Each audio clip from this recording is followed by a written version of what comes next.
going on, good people? So see, didn't say nothing but just chunk up the deuce. It's time for another live with TJ's 100% real talk. Yes, I might want to put the mic in front of my face. Might help. I know. I understand. So it's your girl, Just Lady K or KLE, whatever you want to call me.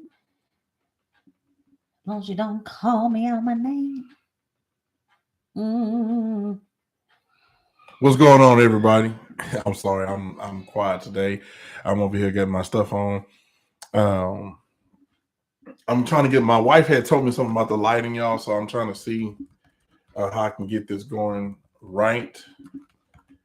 I might end up. No, man.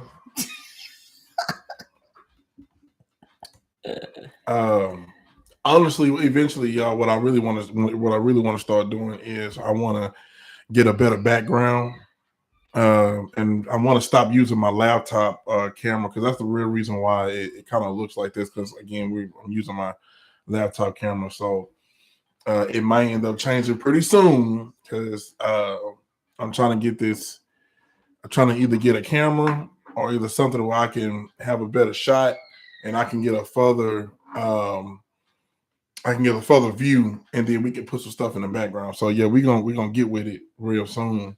On where she's trying to put it, yeah. So I'm just moving it back. No. It's lightening it up. You had it too close. Yeah. Let me put this down some a little bit. Yeah, Dad, just because I'm short. Really? That's you starting a fire. But what's going on, everybody? It's your boy TJ.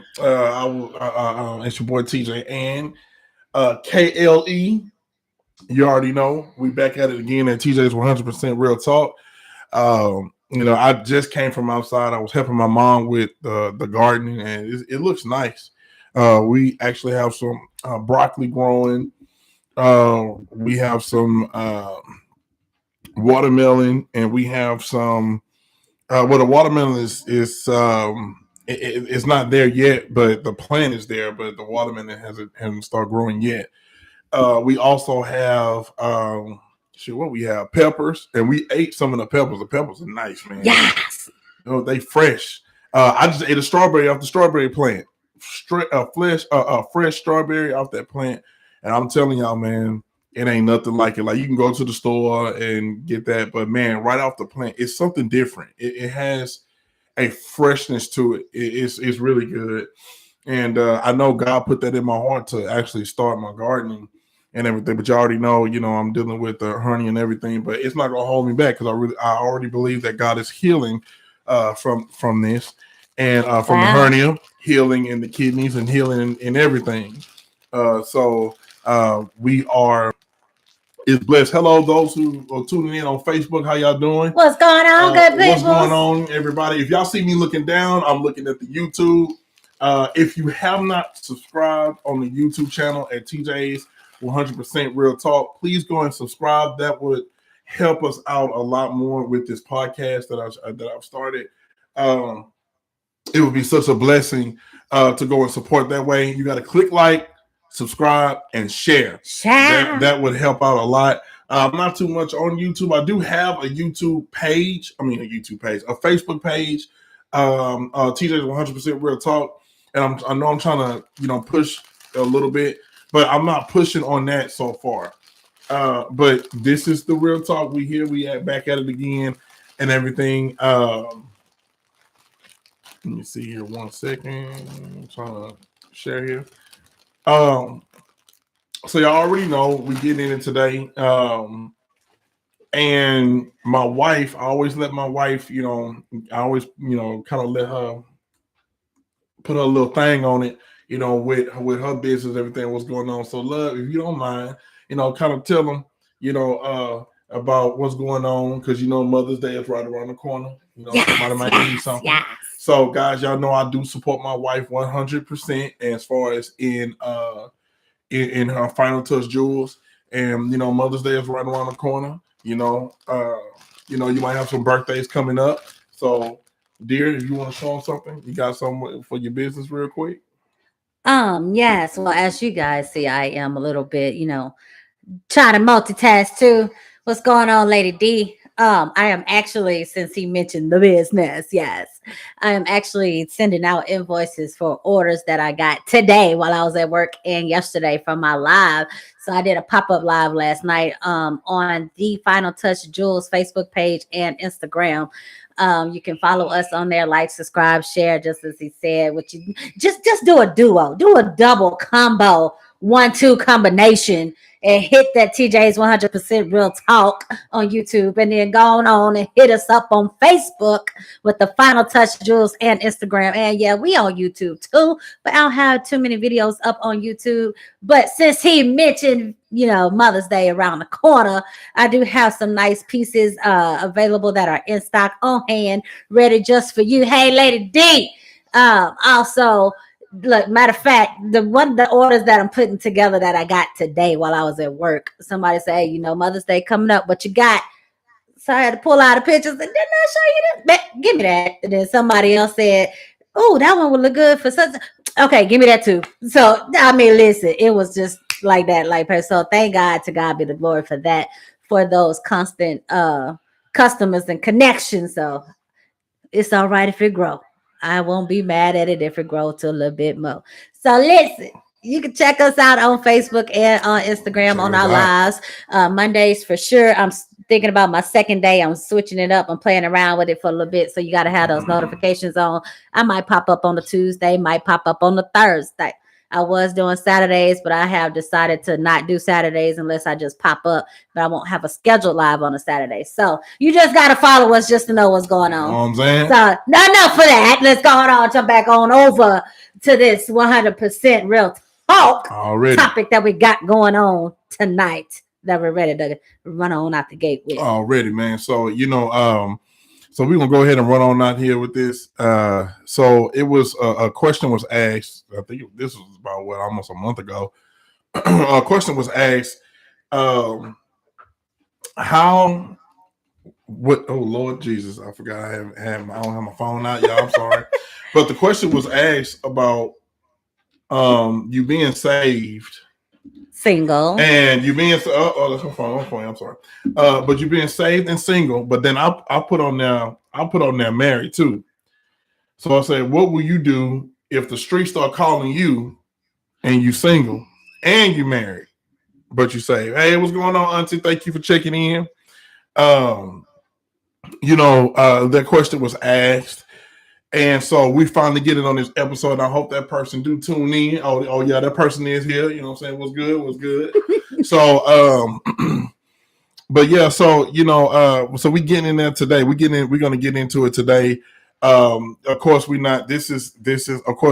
this is not judging or any, trying to tell people how they live their life, but it's just a question. It's being real, because this is TJ's 100% Real Talk.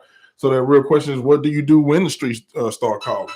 And I want to start on the single end, and then we can go to the married end. Okay. So on the single end,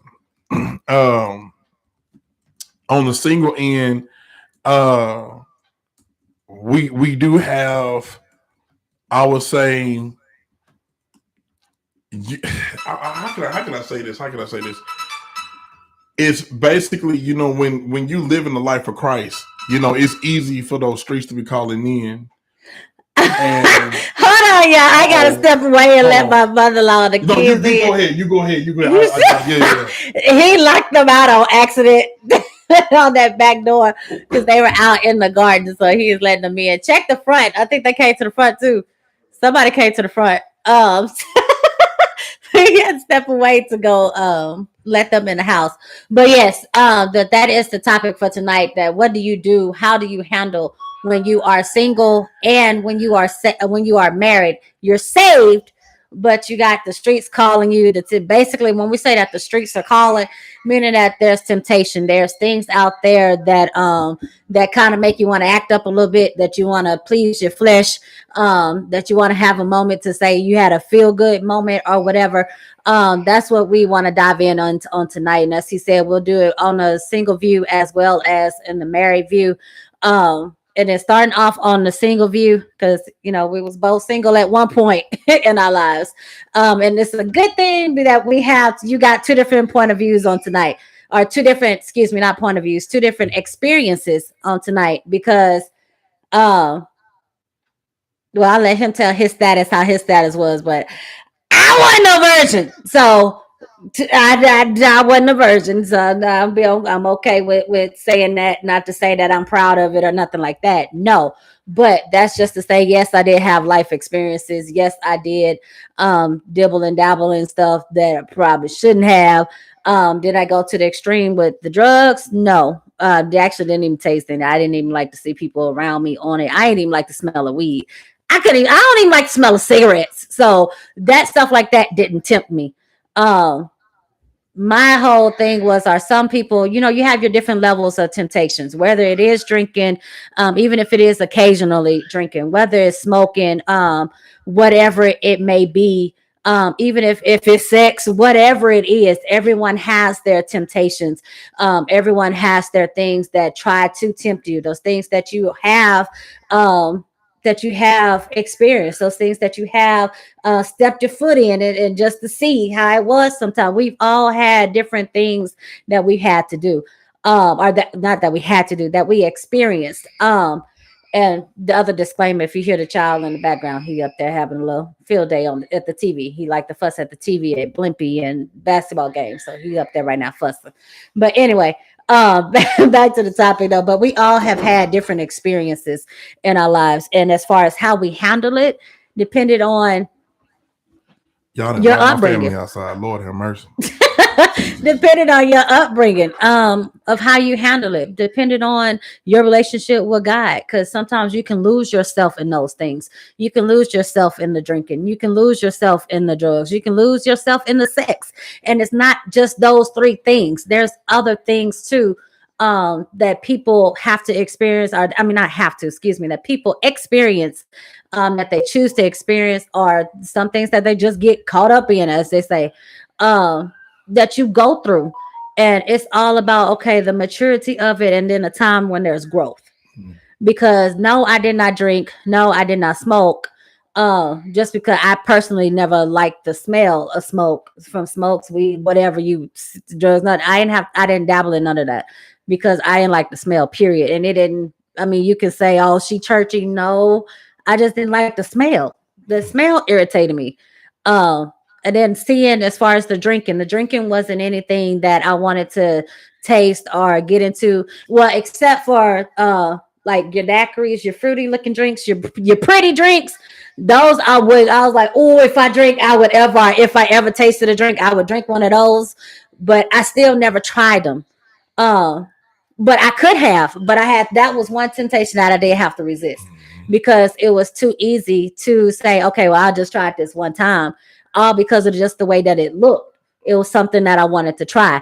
Um, but I had other examples ahead of me of how people reacted, how people respond, how they lose themselves when they're intoxicated, that it made me not want to. Right. That helped me not want to. So that gave me that push to say, okay, yeah, and I ain't finna touch that. I'm gonna leave that alone. But the thing that I did have an issue with, or a struggle with, was because of, and it wasn't like an addiction or nothing like that or anything like that. But the thing that I had an issue with was trying to, you know, be a wife to somebody that didn't need a wife, Hmm. or wasn't ready for a wife. So you did wifely things. You gave of yourself. You did the sex. You did the cooking. You did the cleaning. You helped out with bills here and there or whatever. Just because of the fact, okay, you're trying not to be single anymore. Mhm. You saved, but you still single, but you try not to be single. So you thought, I thought that I had to do certain things to say that I'm worthy of being married, that I'm worthy of Mhm. being a wife. Um, and my main struggle was with being in the streets was, or if you want to say in the streets, because I really didn't go nowhere. I think I went to one club once, and that was the JU Hall. If anybody know what that was about, I mean, that was like, I know that's been shut down, I'm sure. That was around when we was teenagers. That's the so-called little teenage club down here in Houston. excuse me. I went one time, and I only went because it was a family reunion. One of my cousins wanted to go, and their parents told them that they can't go if I don't go. So, Lord, I don't want to go. But I went, and just as I thought it was dark, it was smoky, it was irritating, musty, fighting. It was like, dude, I didn't want to go. That was stuff that didn't interest me. So it's all about how you handle it from the point of what you allow to interest you. And when the enemy is tricky, he's going to play on what interests you. Oh, yeah. That's what he's going to use to tempt you. So he can't tempt you with something if it doesn't interest you. Right. So if you are one that, okay, you're into going out, you're into drinking. If that's something that you feel that you have to do, he's going to keep throwing it at you. He's going to keep giving you opportunities. He's going to keep having that friend. Hey, girl, let's go to this club this week, or let's go to this restaurant. Let's go to happy hour. You'll have those moments, and then eventually it'll grab a hold of you. It can take over you if you don't try to control it. And then sometimes it's too hard to control. The temptation gets too strong that you can't control it in yourself. So it all depending on how, when those temptations come, are you going to try to fight it in your own strength? Or are you going to try to fight it and allow God to help you fight it? Yeah, that's real talk right there, because it with me when I was growing up, I'm not gonna lie, I enjoyed drinking. Drinking was fun. But it's not the fact of drinking, but it's the fact of how you drink, and I would drink at parties and stuff like that. I would drink to not just for me personally, I would like, because it tastes good. I like the flavor and everything like that. So that would be mainly me. But my thing was, I have a problem because I can't. It's hard for me when something tastes good. I go back and drink it again. And like with some of those drinks or daiquiris or some of those stuff or whatever. I just keep drinking it and not even realizing I'm drunk. And that's when the sin comes in. It's the sin. It's not that I'm drinking it. The sin is that I'm being drunk with it. You see what I'm saying? So that's what we got to be careful of. And because I can't control that, or that's a weakness of mine, it's better for me to stay away from it. Now, when the streets be calling, streets always call. You're always gonna have your homeboys or somebody saying, "Hey man, why don't you come out?" The thing is that this is just me, and I'm gonna just be truthful. Now, if somebody asks me and say, "Hey man, you want to come to the strip club with me?" I'm not going. And the reason why is because it's what I'm seeing. I'm seeing half naked women or people doing stuff. So it just depends on where it's going. Now, if my homeboy say, "Hey man, let's go to the pool hall," then okay, we're gonna go to the pool hall. But I'm not gonna sit up there and say, "Hey man, you can't drink because I'm in your presence." What? No, I'm gonna go there. I'm gonna say, I respectfully decline. I'm not gonna drink anything, but I'm gonna hang out with y'all, because the thing is, I have to remember that I have to allow my light to shine in the midst of that. So even in the midst of that, yeah, the streets are going to be calling, and I take the streets will be calling, meaning the temptation is going to be calling. Right. It's going to call, it's going to come anytime, but that doesn't mean that we have to seclude ourselves from hanging out with people. Right. We can't say, "Hey man, I can't go here or there," but like I said, I wouldn't go to a strip club because of what goes on in there, what I see. I'm not blind. There's going to be beautiful women that's going to be attracted to me. And then I'm going to be like, "Oh, man." And I might have some thoughts. And then I might say, "Man, I could call it on the way there." Then I might come home, call it like, "What you talking about?" All this other stuff. And then I'll be thinking, then call me like, "You losing your mind." I'm like, "No, I'm not. I know what I like." No, you like her. You like what you saw. And that's the thing. Like, we have to be careful with that as people of God, because, at the end of the day, it's not a sin to go to a basketball game. It's not a sin to go to the pool hall. It's not a sin to go to somebody's birthday party. But it's what you do at the birthday party. It's what you do at the pool hall. It's what you do at the basketball game. So if you go to the basketball game and you say, "Hey man, I have one beer." Okay, you're gonna have one beer, that's fine. But if you know that you can't control yourself after having one beer, then you just don't need to drink none at all. But if you can control it, then okay, it's nothing wrong. Like, we have to remember that Jesus made wine for people, and these people was drinking wine all night long. These was on it. You know what I'm saying? It was a wedding. And so Jesus was like, he came in and made more wine for those people, and they was drinking. And so we have to understand, we have to look at God. We have to look at Jesus. We have to look at how he lived his life on this earth. Now, we understand that, he wasn't the one drinking it, but Jesus didn't judge them, because if he did, he would have told them, hey man, I ain't gonna make this for y'all. You see what I'm saying? But Jesus understood that it was a celebration. So for him though, he understood that, hey, I got to keep myself separated because I'm here on a mission. So if I'm going to hang out with my homeboys, if I'm going to hang out with my homeboys, if I'm going to hang out with somebody, then if I'm going on a mission, on an assignment, then no, I don't need to drink. But if I'm just going to go and have a good time and going to celebrate, then exactly, then okay, you do what you got to do. So with me personally, like I said, I don't judge people who drink. I don't do that. I only go according to the word of God, and the word of God says, do not be drunk with wine. And y'all, excuse me if y'all hear somebody screaming. That is my baby son. He's just having a blast upstairs. Excuse that. Okay, put that disclaimer in.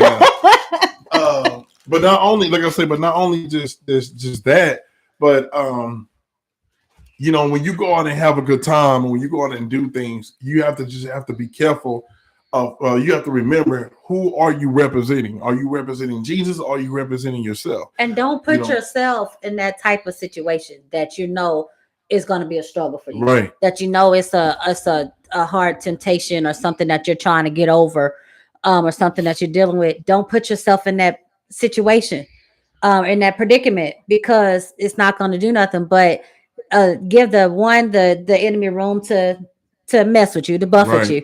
And two, it's going to magnify, because of the fact that you're right there in it, and you're surrounded by it. So it's gonna magnify, and it's gonna really be why create a fight, a spiritual fight, or a fight with your flesh or whatever. Why create a fight if it's not necessary? You know how they say pick your battles.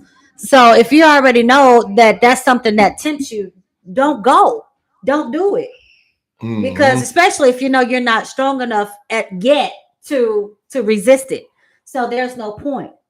So it's save yourself. Save yourself. Yeah. Save yourself from unnecessary battles, from unnecessary struggles to have to go through, when there's always a way out. The Bible says that for every temptation there's a way of escape. So yeah, it's a way out, but it's all dependent. Are you strong enough to handle it? When them streets be calling, especially if you used to be addicted to drugs, stay away from it. Yeah. I know some people be like, oh man, I can still smoke some weed and do this. Oh, okay. But when you do that, when they be calling, that can be also an addiction. I know some people say, oh man, it helps heal your body. Yeah, in certain ways. But when people add that, and what I found out, and this is what I found out, the purity of the plant does help heal you. But when they smoke that stuff, they add some stuff that don't need to be on there. They add that for you to get your actual high. So I forgot the name of it. But THC or THC, and that's when that's added. Yeah, it gets you that. That's the same thing because you brought that up earlier, that Jesus made wine at the wedding. True, but it was pure. It was pure wine. It's not all the stuff that they add. Notice that the guy in the Bible said this was the best tasting wine ever. They say the best wine for life. It's not like that. It's the stuff that nowadays how we add stuff. Manufacturers gonna add stuff. People will add stuff because of what it sells. It's all money driven. So they're gonna add stuff, and I've never, the thing for turn off for me was for alcohol too, was the fact of its smell, the way that I've seen people who have been intoxicated, around me, family, friends, whatever. The reason why I never got into it too was because of the fact that they're called spirits. Yeah. That you putting something in you that's not pure. It's been altered. It's been made up, that it changes you. The fact that it can get me out of character if I drink it, man, y'all. I didn't. Man. That was like, dude, no, because I would be scared of how I would act. Yeah, I would be scared of how if I can get goofy off of some lemonade from drinking too much sugar, which somebody probably me and my cousin, being just a little short, quick story. Me and my cousin being, we were out to we went to some restaurant, probably something like Applebee's or something like that. We went somewhere, it wasn't Applebee's, but just your typical restaurant. And we both had lemonade. But we had the most goofiest and funniest time. We kept laughing and rolling. We was like, dude, what in the world? And we both thought about it. Like, what is this lemonade Sprite? Because we were like, bro, we know we didn't ask for it. But for some reason, it changed to us to the point that we was laughing at stupid stuff. I mean, stuff that didn't even make sense. And it was just like, dude, huh? So if I know that just something like that small, and just seeing people that it can make me change who I am, that I don't remember what happened to a certain degree. Some people don't even remember when they get drunk. No, they don't. They don't remember their actions. No, if I can act out of character, it was a turn off for me. Somebody posted a video not too long ago. I think somebody I think it was Instagram, Facebook, one of the two, and they had they made a video full of people, how they looked before they went to the club and got drunk and after. And man, when I tell y'all, man, it looks horrible. Like, yeah, they come in and get in there, and then they be slipping stuff in these people's drinks, and they come in, they be looking out. And watch this, the people, your friends, they say to your friends, some of these people be carrying these people out, throw them in the back of the car. Some of them just be all out, just be like, doing all kinds of crazy stuff. I'm like, man, dude, you know, they get out there and they do it. And it's just, I was like, wow, this is just sad. Like, some people, not even themselves, they come in there and they look at the picture, they take the picture, and then after that they just be like, you know, I'm like, dang, bro, like, dude. And I couldn't laugh because it looked so bad. I was like, golly, are they okay? I wish that just because you was talking about how the people were acting, because many of y'all know I work at a police department, and to see how these people are when they come in there drunk. Yeah, I wish that would be part of that. They see that they play a clip of themselves so they can see this. For those who don't realize it, see how you really act and get out of character. The different mood swings, the up and downs, like within minutes, within seconds.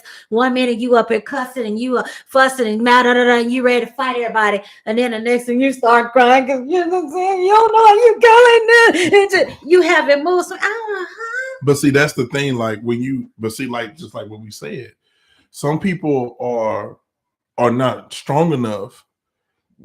When these, like, you know how when you deal with things in life, some people are not strong enough. They don't know what else to do because they don't rely on Christ. They don't rely on God. So, like, when the question was asked, when the streets be calling, they yield to it because that's what they know what to do.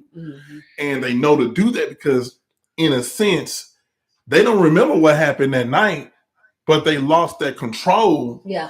And because they feel in a way of a comfort. And so even if it's like, man, I don't remember what happened last night, man, but it was the bomb, man. It was tight. And then they get those pictures like, man, I don't want to do that. I want to lose myself in that. Like, you know, and that's just, some people are like that because they don't want to rely. And I know we got some responses here, and I'm going to try to get that. I know Barbara said, we come from a long line of alcoholics, but I do not like being in control of myself. I drink, but I know what I can handle if I can only drink 2 glasses on wine. Yeah, I'm reading. Yeah, that's it. Self-control is the issue. And then we Ashley. On Facebook, Lady Ashley said, sometimes people think because they give up something or want to give up something, they will no longer be tempted. We have to remember, we have to literally step back from others to get to where you really need to be. If we don't step back, God will force us to step all the way back. Yeah, exactly. And that's the thing. Because like what she was saying, God will force us to step back. But the thing is, some people don't even want to do that. So like what we're saying in the title here, the streets be calling. So you know, it's like if somebody called me on my phone, I'm gonna pick it up. Now, Unless it's an unknown number. I ain't answering no number on if that person you know they call, you gonna pick it up. You gonna say what's up. Now, if we are not strong enough to handle that or handle the issue, then we gonna yield to what's calling us. Mm-hmm. Now, watch this. God is calling us, and then the streets is calling us. Why? The streets always call because we're made of flesh. Mm-hmm. So that again, it's at that point of what's stronger. How often have we been yielding to God and His Word instead of yielding to the streets? How often have we been yielding to the Holy Spirit and what He's saying instead of yielding to emotions and what we feel? Mm-hmm. So, you know, and a lot of things, sometimes, you know, we get into that place, man, especially when we're single. When we're single, man, it's hard to ignore the streets because sometimes you get bored. Sometimes you want to get out there and you want to do what you want to do. You want to get out there and go have fun. You want to hit up the 619 club or whatever club it is out there. You want to go hit up the with your streets. I mean, you grown. Yeah. Let's be honest with you. We grown. You ain't living with your mama no more. You grown. You're single and grown. And who gonna tell you to not go to that club but God? And because the way our Father is in heaven, He is a Father that gives us free will. Right. So because there's free will there, we have to understand, when is God telling me to back up away from this? And then, you know, when is God telling me it's okay? And now, I'm going to tell you something. The Holy Spirit ain't going to never tell you it's okay to go somewhere where you're going to fall. Stop it. He is not going to tell you to go to one of your homeboys' party where you used to go over there and get messed up. He ain't going to tell you to go back over there. He going to tell you, no, don't go. And He's going to tell you, why don't you create a party to where everybody come in your house and y'all talk about the Word of God. And and so it's like, what are you willing to do? You know, what are you willing to do? What are you willing to what are you willing to I guess yield to? Because I know for me, I would say singleness is hard because, like, well, it's easier as far as in a relationship, but we're not just talking about relationship. We're talking about with God. Mm-hmm. When we're grown, when you become, you know what, when we graduated, I'm going to be real. When we graduated from high school, we wanted to do whatever we wanted to do. We didn't want to listen to our parents. I'm going to go to this college. I'm going to go do whatever I'm going to do.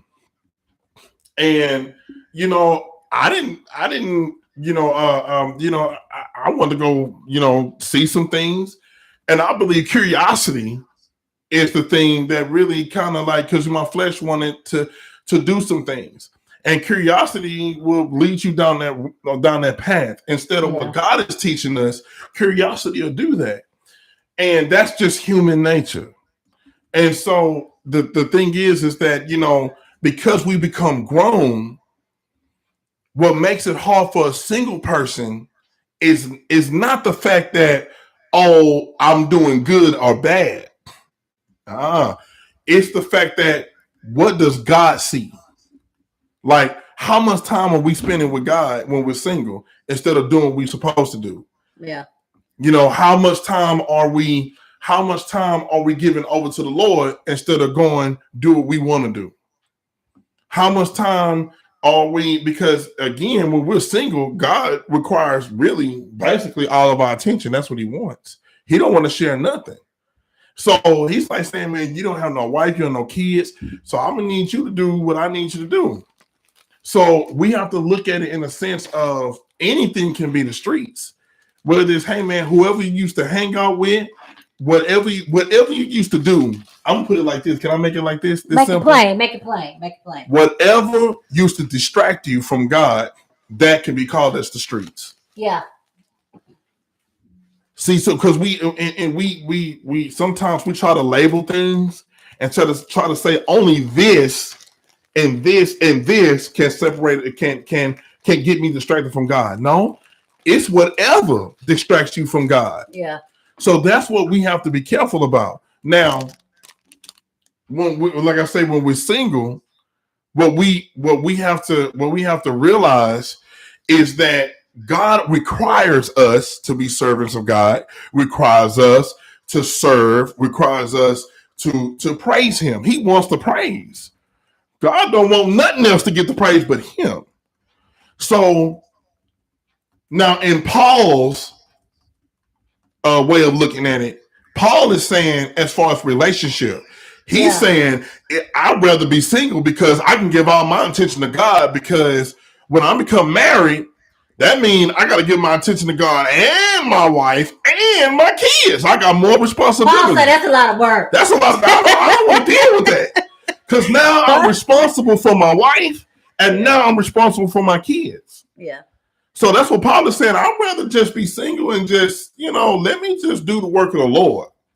So, the thing, that's the thing. So I like that when that question was asked about the streets be calling, we have to be careful, because sometimes, man, we were like, well, I'm not drinking, but you're single. You may not be drinking, or you may not be out there doing what you're doing, but are you doing what God is asking you to do? Yeah.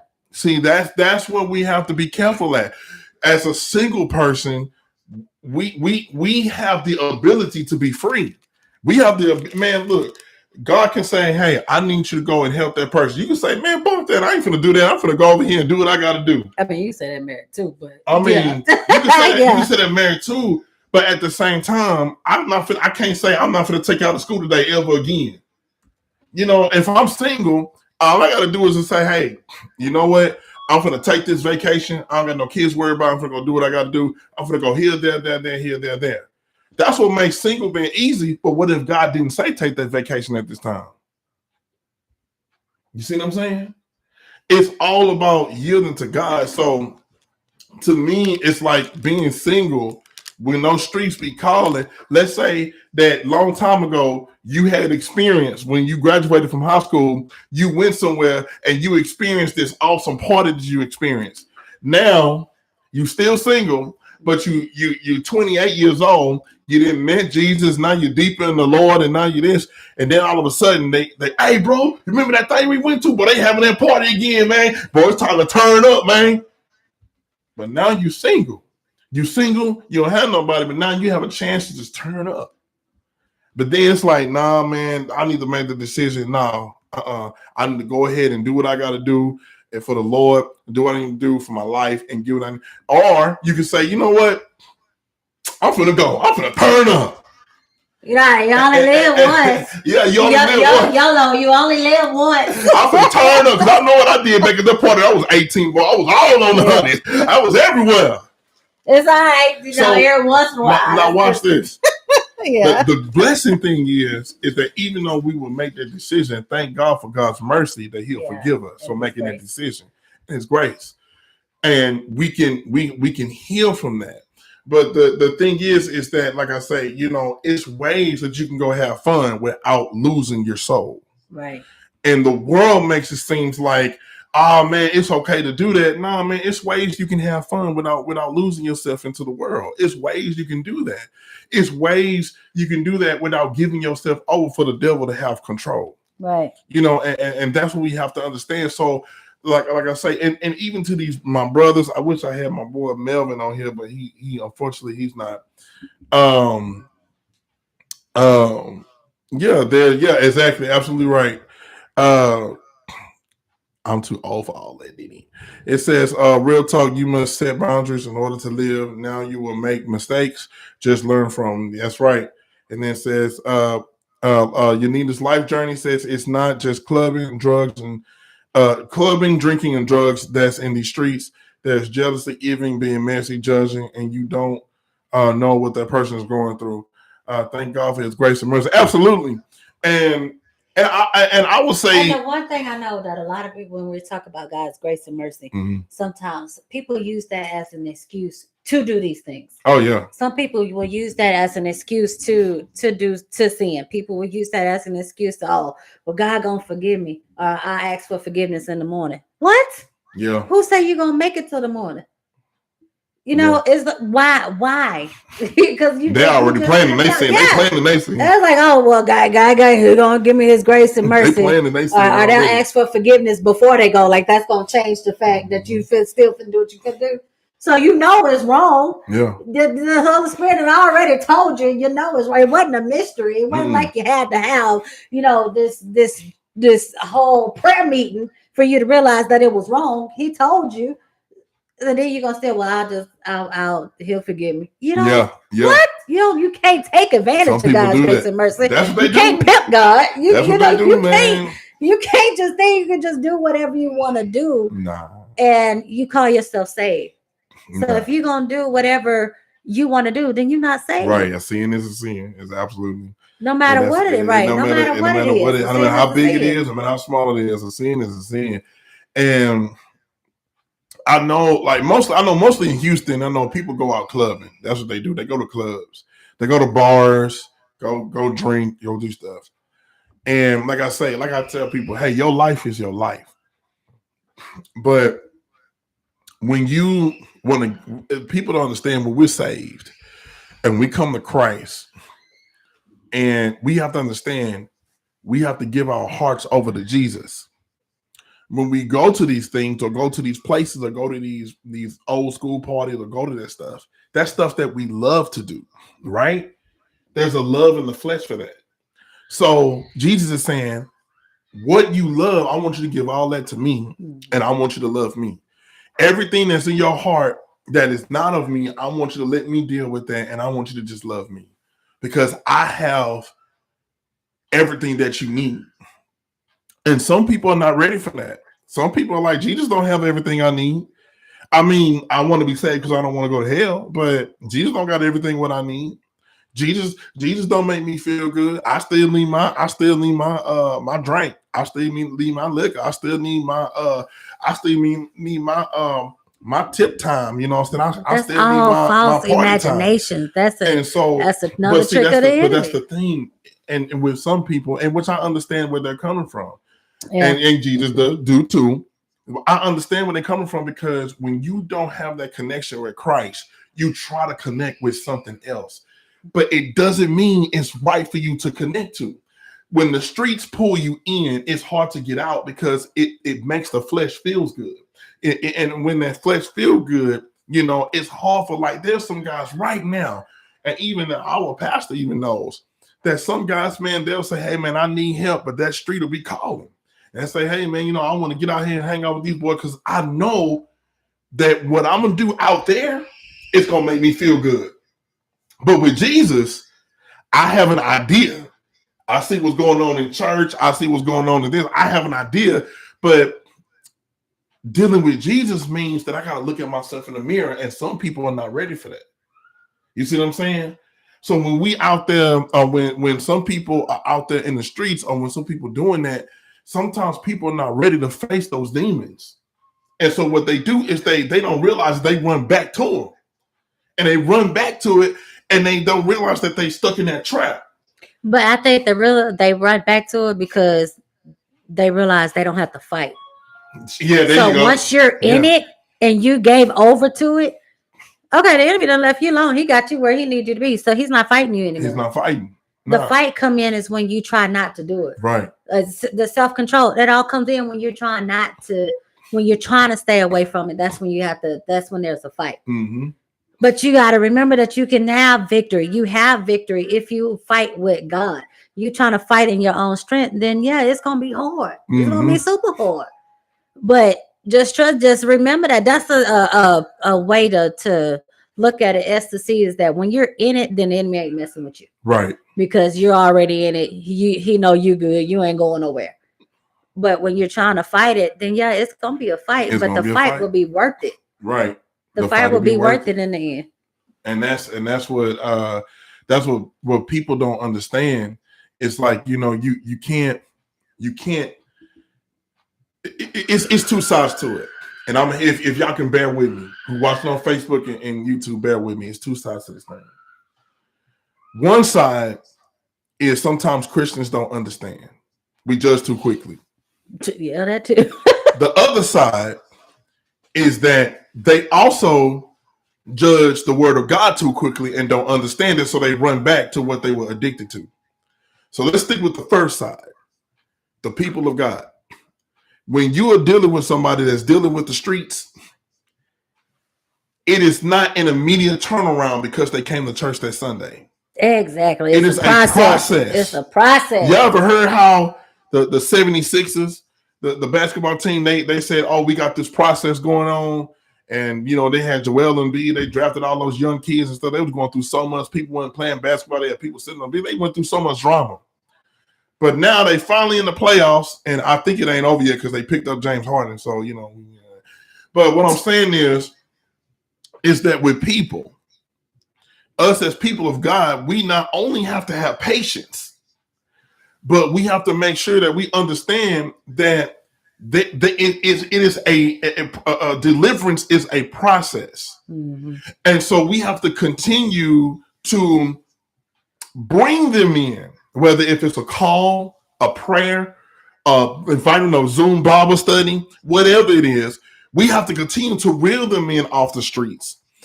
Because the streets, watch this, is going to continue to call the flesh. That's what it's calling right there.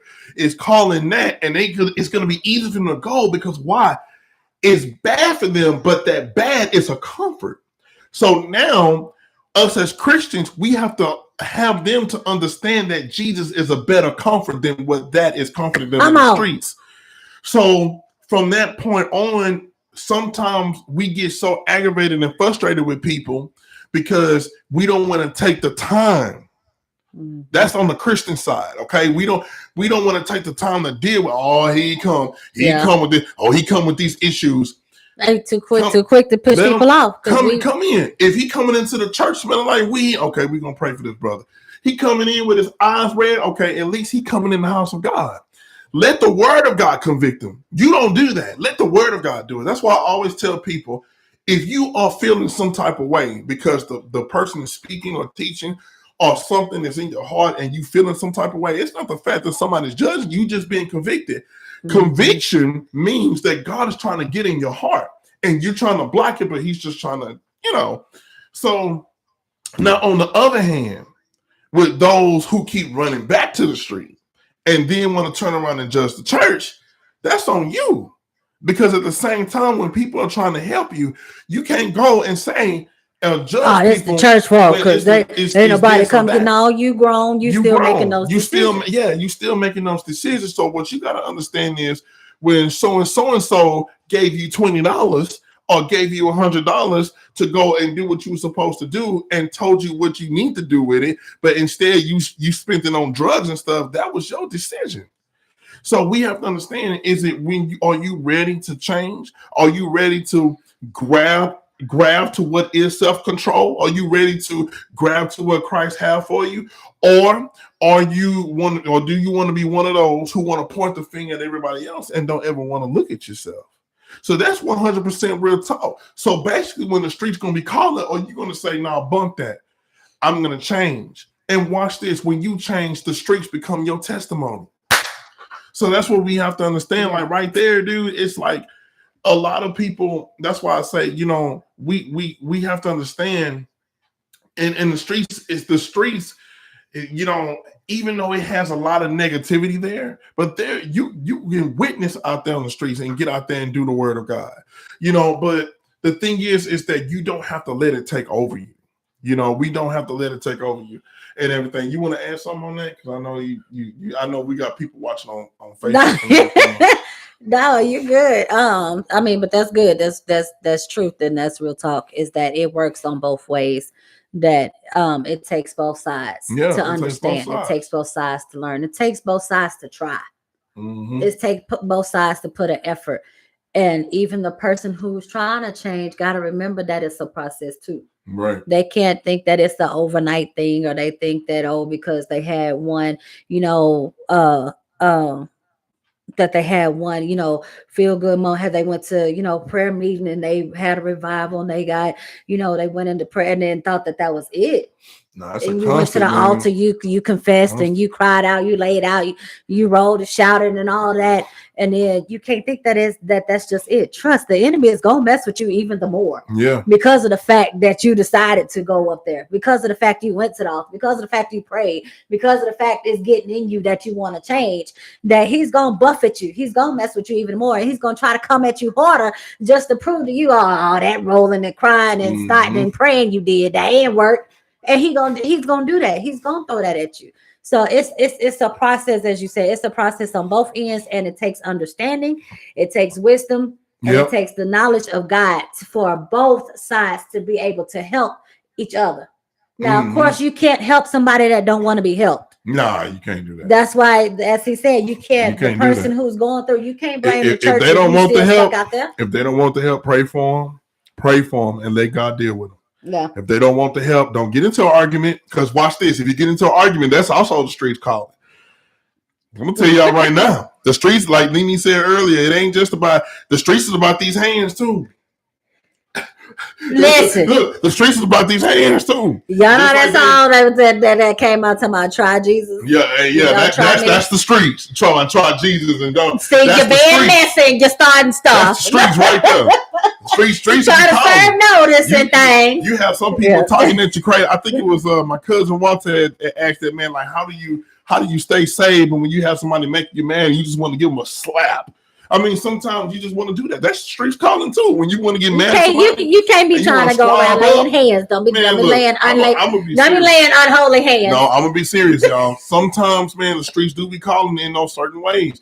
When you be at work, I don't know whoever's watching or whatnot. If you ever been on a job and somebody is disrespecting you, or somebody talking about, I had somebody on my job talking about me behind my back, trying to get me fired. And this was when I was struggling with the kidneys and stuff. When I was at work passing out, they over there talking about, I don't know why he in here. He might have COVID. He might have this. We need to get him out of here. He don't need to. I mean, going to the chief of police on me. I'm like, what? And I mean, I was like, hold up, God. Y'all, the street was coming out. I was like, hold up, man. I might have to get in her face. But God was like, no, let me handle it. I ain't have to say nothing. I just left. I had to say nothing. And God said, I will take care of it. And which he did, because my supervisor came to me and said, hey, TJ, don't worry about that, because we know she lying. She said, the stuff that she's saying, we know you don't do that. I say, exactly. I say, man, I appreciate that. Because sometimes the devil wants the street to come out of you. And I'll be like, man, I'm half hood, I'm half saved. Man, I'm telling y'all, the streets be calling, man. Like, especially when people look at you crazy, they cut you off on the freeway. That's the streets. They be calling. They be ready. Try to get you out of character. They come. You shopping at ATV. Somebody cut you off. A grocery shop person just put their cart in front of you. You was in line. What? And you want to be like, man, hold up, cuz you gotta breathe. You know what I'm saying? Like, man, this man ain't cut in front of me, and I'm waiting in this line. Jesus. So I mean, sometimes you get mad. You get upset. But I'm being for real. Like, that's also that the streets be calling. I'm gonna put it like that. When you get angry and you get upset, you want to reach down into the hood. So that way people understand I might be saved, but I still have hood in me. You understand? So sometimes we want that, but it's not good to do that. You know what I'm saying? We don't want to be like Peter slicing people's ears off. So we don't want to do that. I'm telling y'all, if guns existed back then, Peter would have shot that dude. Okay, he would have straight up put his Glock on that dude and shot that dude because he touched Jesus. But it's like, we don't. It's like, we sometimes, man, it depends on what it is that can get us, and the enemy knows what can get us, what can get us in. The enemy knows what can tempt us. The enemy knows what can,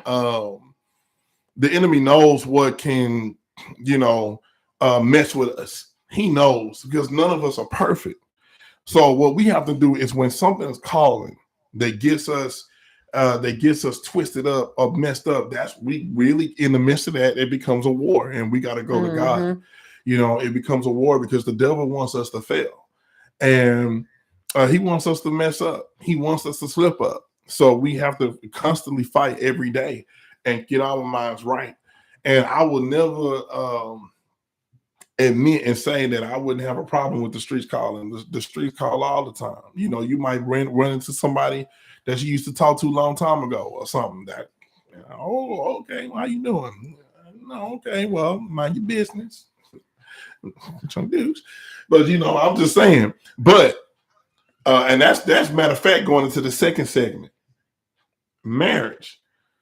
Listen, when the you streets be first calling get you married, when you first get the married, streets be calling. when you first get married, y'all, they call it, the streets be calling aggressive. why does this always happen? That Because- all, if not almost all, of your other past folks decide to pop up and be like, I'm just checking on you, just want to see how you doing. goes And talk to hard. you in a minute. Goes hard. And you be like, huh? Goes hard. And be like, now, why? Why now? You weren't checking on me when I wasn't available. So it's like, huh? But yeah, that's part of the streets calling, because some of those relationships you hadn't healed from. And that can be so easy as a trick of the enemy to show and try to pull you in that just because that person sent you a message. Hey, Yeah, what's man. going on? I'm telling you. How you I'm doing? I telling ain't talk to you in a minute. And knowing good and well, they see your pictures of your family. They see the pictures of your spouse and your children and things, and but they know, I was just checking on you. They just want to see how you doing. Forget everybody else, like they don't see that. But they always bring that, gonna try to come, and then he send them when it's issues going on. He send it when you think everything is okay. Yeah. He try to send people to buffet you and temptations and stuff, things that you say you used to do that you don't do no more. You know, all of those different things start to come up, and sometimes the fight, almost, it seems, not always, but sometimes it seems like it's almost greater. It's greater when you're married, Right. and it's because one, he don't like marriage. He don't like the institution. He don't like the fact that you made a vow to God. He had everything. So he just hate anything to have anything to do with God. Everything. And anything that's in his order that that's just who he is. So, but still, it's like, okay, even when you're married, to hit that, even when you're on the level of being married, that is still the same thing. He'll tempt you with stuff that seems that is a temptation for you. Mm-hmm. He'll bring it up, or he'll try to throw something, that might not even be a temptation, but he'll try to throw it at you just to see. But he's always going to try to get you with something that you used to deal with, something that you that used to be a struggle for you, that it might not be anymore, or you haven't had to deal with it in years, and you just think that it's no more, that is that it's done. You think you're good, that you done got healed, saved, and delivered and all, but he gonna still try it. Mm-hmm. He gonna still try it every once in a while. That's just because that's who he is. Yep, that's who he is. Yeah, he'll do that, man. I mean, with marriage though, the streets can call every day. I mean, you might have a neighbor, you might have something that's going on that somebody might be at a church you go to, your job, whatever it is. I really believe for marriage, I believe it's harder. And listen, because when he tests you when it's married up, when you're married, because he really tested both of y'all. Yeah, he really tested if you're gonna let that hood out, if you're gonna let that street out, because so and so got eyes, so and so like the hood, so and so old girl at the job, she make sure she walk around, she come around at the same time every day. Make sure you see him. And you gotta watch those who be asking. You gotta watch those who ask about. They only ask about you and your kids. Man, that is the number one red flag. They don't ask about They don't ask about that is your spouse. alert right there. They just say, "Hey, how are you and your kids doing?" Forget everybody else. Forget your other half. Forget your spouse. Me and my kids, okay. How me and my spouse doing too? I mean, can't we just talk about everybody now? Okay, it's included that I'm married, and you just have to watch those, man. You have to watch it, and it just be calling, man, every time, and all the time. But I mean, like, you know, it's crazy, man. How you got to watch how people do it when you're married, man. And I mean, I know with me, I dealt with it because, you know, I used to get irritated, and there was a friend. I'm not gonna say nobody's name, but there was a friend, and my wife had a friend or whatnot. Well, they still friends, but I was getting a little bit suspect. I didn't like it. You know, the streets was calling me because I was going to turn into, you know, Mr. TJ Black. Oh, I'm still friends with. And it was one of your coworkers. Yeah. So, anyways, so at one point, you know, at one point, I did have to say something because at one point it came out that, you know, this person, you know, kind of like got into an accident. You texted my wife on the phone, and then it's like, man, y'all talking so much. And so I came up, and I'm like, first of all, why are you texting my wife while you driving, and why you do what is going on here? You know, what are you doing? And yeah, you forget a lot of things. No, I don't forget a lot of things. Don't try that. I forget stuff that's unnecessary to remember. Stuff that's just brush that off. Yeah. So what I did, not saying you to brush that part off. I'm just saying. And so what ended up happening, I was like, man. So I'm like, dude, like what? Whoa. So I said, man, you know what? I say, look, man, you're gonna have to. I told my wife, I said, look. Hey man, that's too much texting. And so my wife was like, what are you talking about? I said, dude, think about it. I said, this man got into 3 accidents because he was texting on his phone to you, which he literally told you that in a text because he's texting you. Y'all text each other way too much. And so I kind of had her to think about it. My wife didn't see it like that because she was just like, oh yeah. But that's the accident part that's throwing me off. but the enemy was like, man, look at that, you know, but which it was true. And like for me, like it's like sometimes you got to be careful because sometimes you yourself can be innocent, right? But the other person has intentions that you really just don't know. They're not going to tell you. But I see it because why? I'm a man of God. God showed me what's going on. Now, of course, they don't text as much anymore. But you know, then I was like, man, it's a little bit too much. But I had a choice at that point. Either yield to the streets that's calling me and be ghetto about it and be like, hold up, bruh. Or either handle the way that I did handle it and say, okay. So you have to make sure, like for me, like I know for me that I had to make sure that I understand that for one, I know my wife ain't gonna do nothing crazy, but I gotta make sure these dudes understand too that I'm watching you too. Yeah, I'm lost, y'all. But I hear you. But I'm lost. No, I know it's certain. No, I'm lost as far as somebody telling me that they got in an accident. Dude, the dude that drives the truck that helped with the pool table. Oh. Okay, so anyway. But I don't remember an accident behind it. He didn't. No, he told you. He told you in the text. I don't remember that. I know you don't remember that.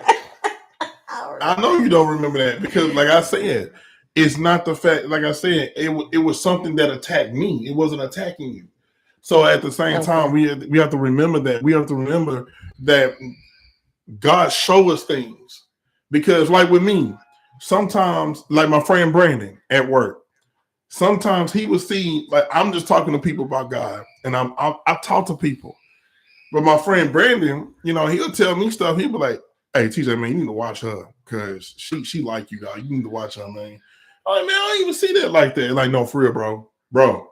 You know, sometimes we got to be for real. Like, sometimes we don't even realize when the streets is coming to us, and it's just like I don't have no interest in you. You know what I'm saying? I ain't trying to, you know. So what is this? I just picture her saying that. That's why I started smiling. I was reading Rachel comment. Oh, what? I was reading Rachel comment. That's why I started smiling. No, but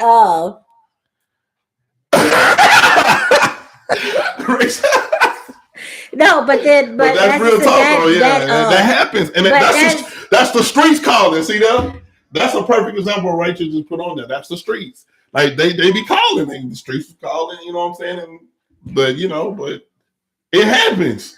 You know, because I had my ex did that when I first got married. You know, she, you know, it He wasn't even just his age. Y'all, this dude is friendly, and not friendly to the point that not friendly like flirting friendly, her name but he's was just Rachel, friendly. too. Oh But just Lord, friendly to say that he'll speak to anybody. I'm gonna need her to And- calm down. I'm gonna need that girl to calm down. She ain't. He that he'll speak that he'll speak to anybody just out of being nice. It's not to say that I'm flirting with you or nothing like that. And it's been several of them that grabbed hold of that Mhm. just because he funny, he giving me attention. No, that's just the way you took it. And it's not Right. that he's doing it, he's just a friendly person. He's more talkative and outgoing than I am. He'll be the main one to speak and almost start a conversation with a complete stranger before I will. And it's not to say that that I just can't talk to but men like and that. women for me though. I mean, it's just not the women. Though. Right. That's what I'm saying. That's why I'm saying that you're just a friendly person. Yeah. That you're in that way that you don't mind. You'll speak to anybody, come have a conversation with anybody. But some ladies nowadays, depending on where their headspace is or what's going on, that they take that as he flirting type thing or something or whatever. And it's just be like, dude, what? you okay, you went the wrong way. You took that left field. And then to him, that's just okay, I'm just speaking or whatever, just engaging. But me standing on the outside looking in, when you're not looking in a jealous view, then you can see, you can see what's behind that. Yeah, she taking that the wrong way, bruh. You might want to back up.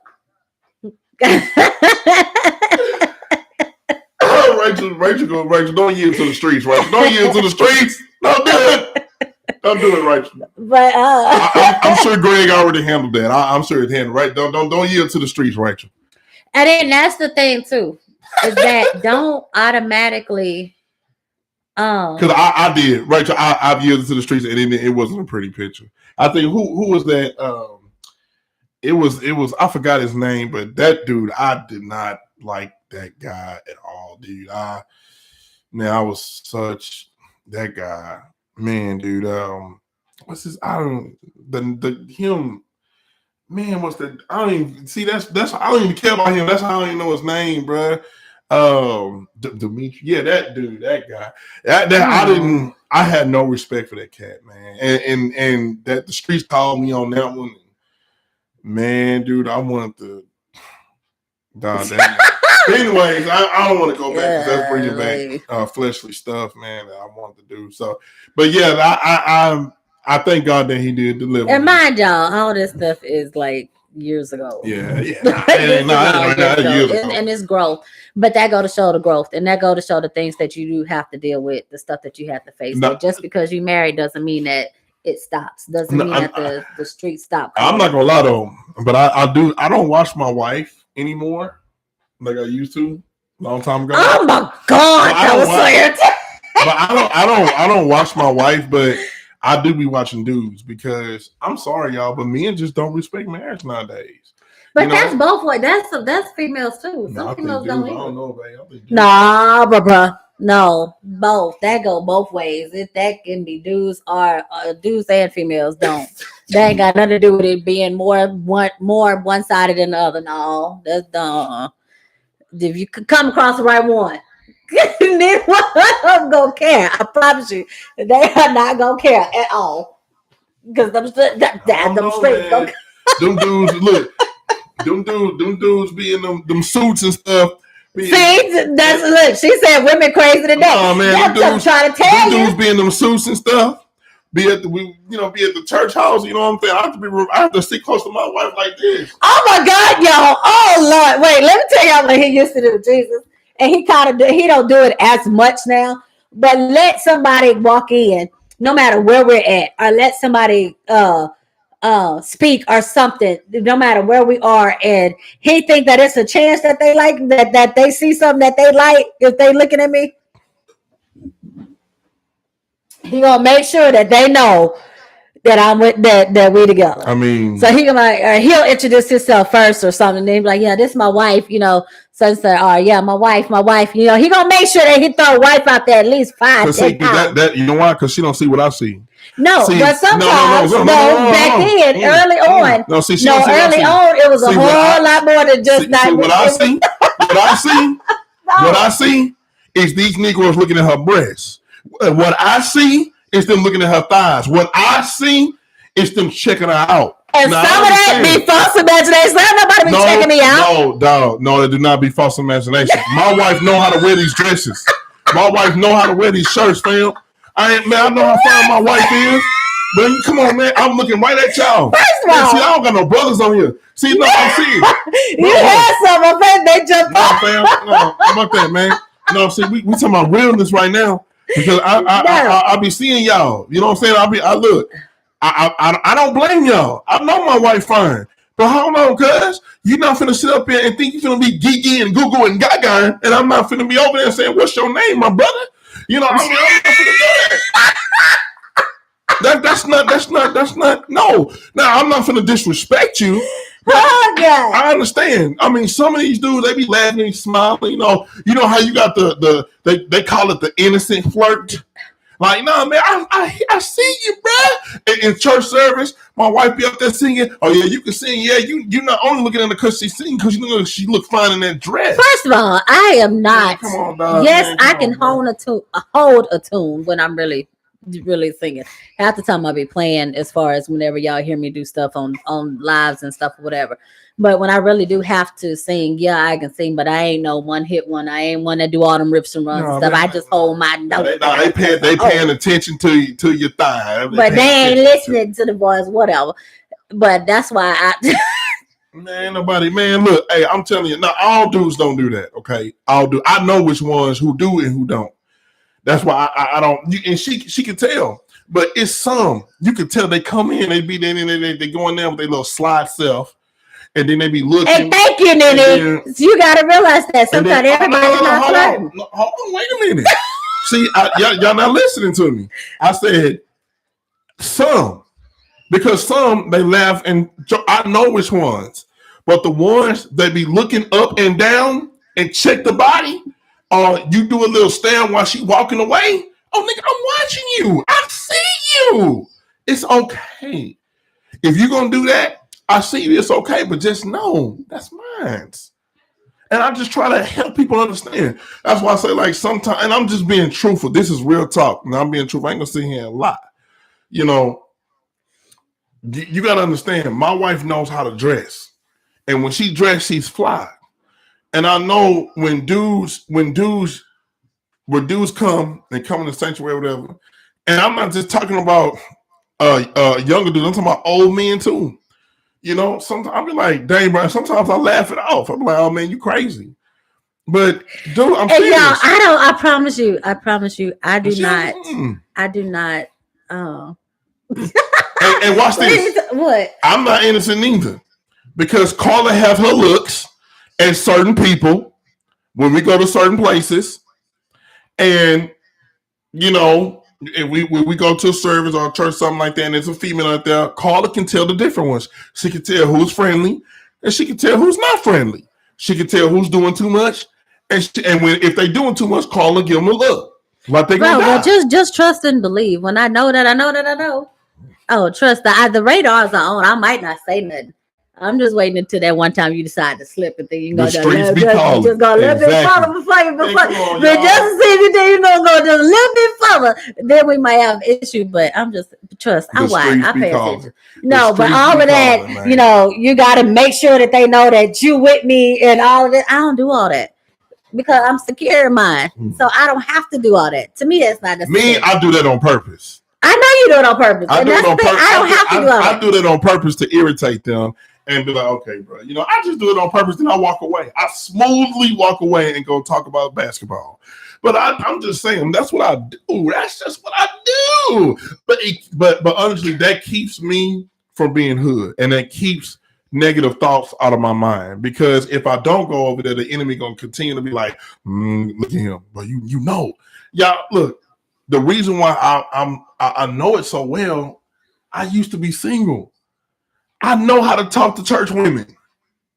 Come on, And it ain't bruh. just church women. It's just we just use it. I- It ain't just church period. I'm We just just use it saying, together. I know what to look at. I know what I'm looking at, and I know how to look at it. But now, God has dealt with me. I'm better. And so we have to be honest with this stuff. And I really believe that's the real reason why a lot of people fall into traps into the streets, because they not honest. They don't want to be real. They don't want to be honest with themselves and know, hey man, nah, man, come on, stop it, man. You was checking out. Quit it. You need Jesus. But okay, and then too, yo, just because and I'm not talking about a normal checkout. I'm talking about checking it out. Talking Right, about that's later on you taking the clothes off in your mind checkout. yeah, That it's type of that stuff. y'all gotta remember, we're not saying that you can't look at or that you don't see people, because you have eyes. Yeah. You can't just That's not what I'm stop saying, anybody yeah. from crossing your I'm talking path about or anything lust. like that. I'm talking about lust. But that's when it becomes an issue, is when you actually start lusting. Yeah. When you actually, okay, how you doing? See, I like, when you Oh, you don't take gotta it say to that. Your eyes can do it for you. even that. But what I'm saying, when you take it to that point, that it goes beyond just the hey, how you doing or whatever. Okay, and it's okay to say that person looks nice. It's okay to say that person is handsome, or that female is pretty. Absolutely. It's okay to say that. There's nothing wrong with that. doing But this, it's what y'all you look, say. check this out. It's like doing this one. Y'all ever had a guy, and this female's on here. Have you ever had a dude look at y'all and they say, how you doing? But they do this. How you doing? Are you doing okay? I see you. Okay, you with your kids and stuff. They keep looking up and down. They looking at, okay. Oh, you look so nice with your dress on. Okay, yeah. They're not making eye contact, but they're making eye contact with your body.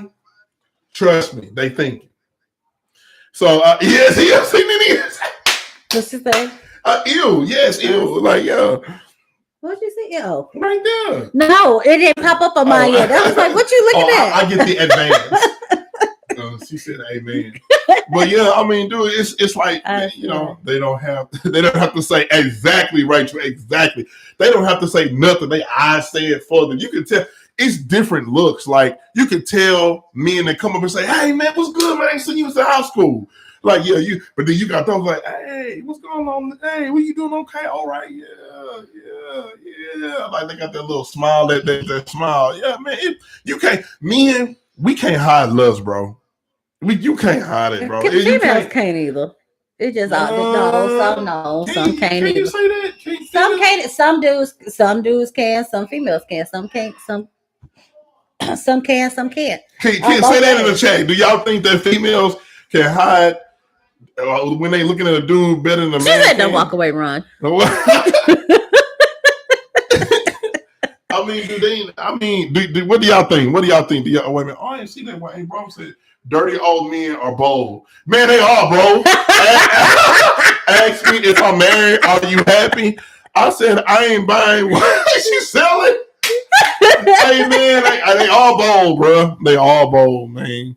And Life Journey said, honestly, what I hate is when men come back behind, touch my waist and say, "Excuse me." What the?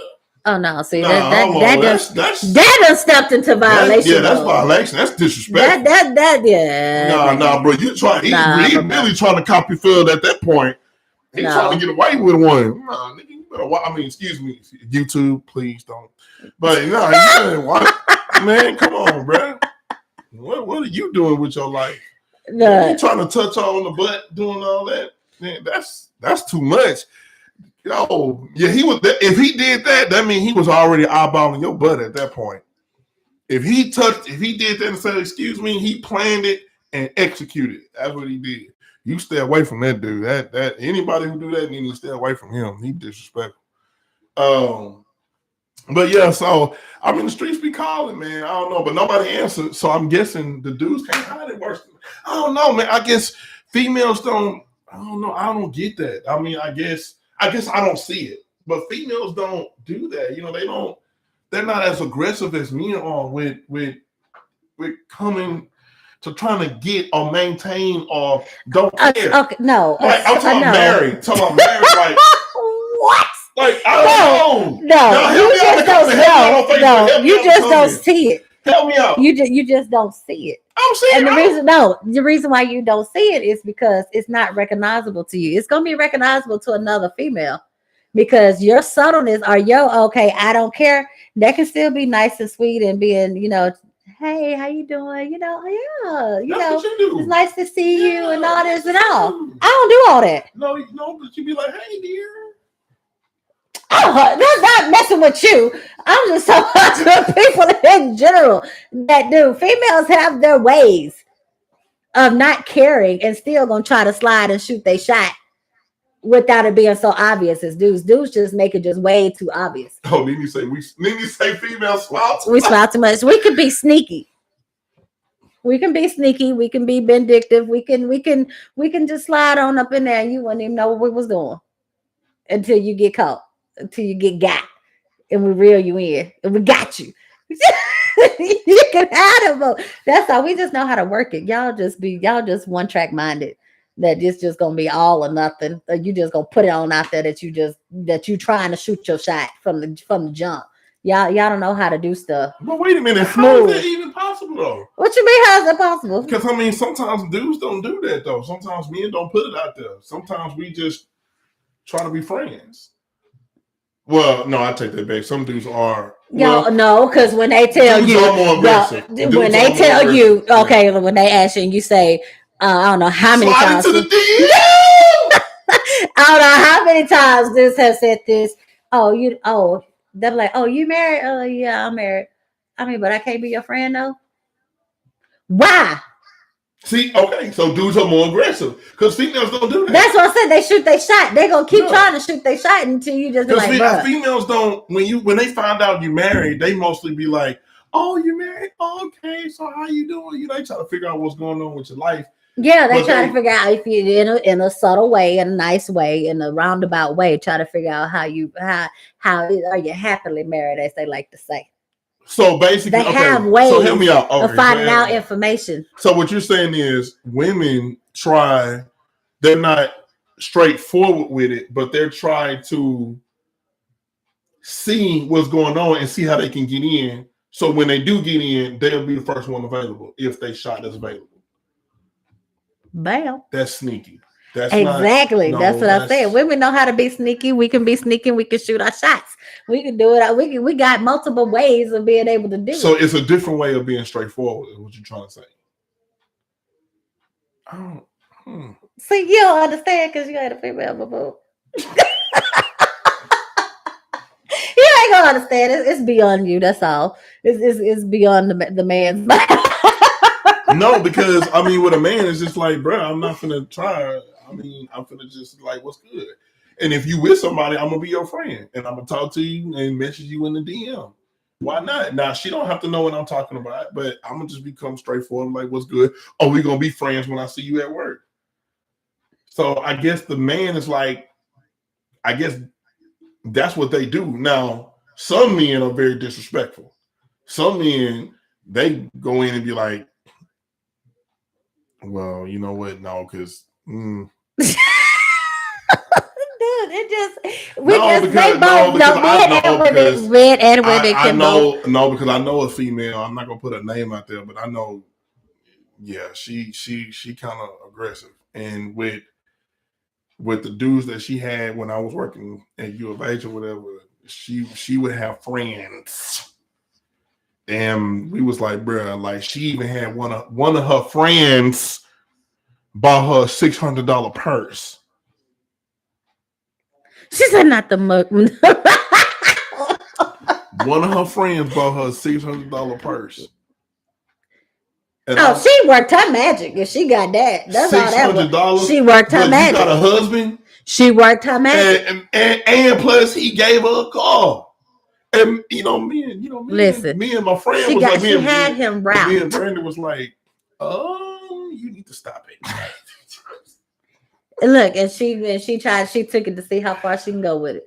That's all that was. Because if she figures she can get her little $600 purse, then she gonna get a little something. That's why he done got upgraded to that car. She knew she'll do it. She got rid of him. She got rid of him. Yeah, after she saw the fact of what all she can get out of that, she pushed her. She wanted to see how far she can go. She good before she got too deep in. Then she torn and she don't know who to choose between. She knew what she was doing. No, she cut that out. Now she was testing her skills. She was testing her limits. That's all that was. She cut that out. She cut that. Finally.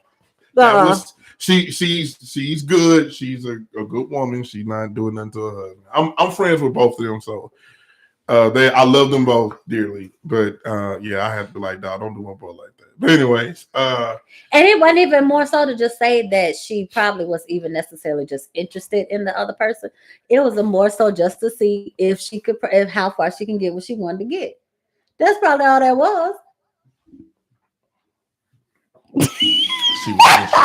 She was interested. I can call Brandon right now. Oh God! But no, I can call my boy. But no, she's faithful though. She's faithful and everything, and they are in a much better place than what they were at the beginning of their marriage. But they're in a way better. See, but that's still as we said in the beginning, is that I mean, not in the beginning, but sometimes it seems like that's the hardest when your marriages get tested, when the streets be calling. Mm-hmm. It's in the beginning. But I mean, it happens throughout the whole marriage period. It's not necessarily a time frame or anything, but that's for some reason does seem to be like when they come out and say, and we said it before, that if you make it the first 5 years, then you good. What you call? Don't call her. No. What you say? Call her trash. Don't do that. No. I mean, a lot of people accept gifts from other. See, Nene, no, you can't be going around smashing people windows and things. Why would her windows be smashed in? y'all yielding to the hood. Y'all go. This is street. This is streets right here. That's street mode. Lord have mercy. We said some of these because they going in. You gonna sit up there and go around and kill this brother because this brother got her a $600 purse? Like, man, you better turn around and sell that purse and get your $600 back. I was like, line, hook, sinker. Y'all going in. Jesus, Lord have mercy. See, we was talking about today that we've talked a couple of times that has come up because like we'll read articles and stuff for work or stuff that happen at work, different cases and stuff that go. We're like,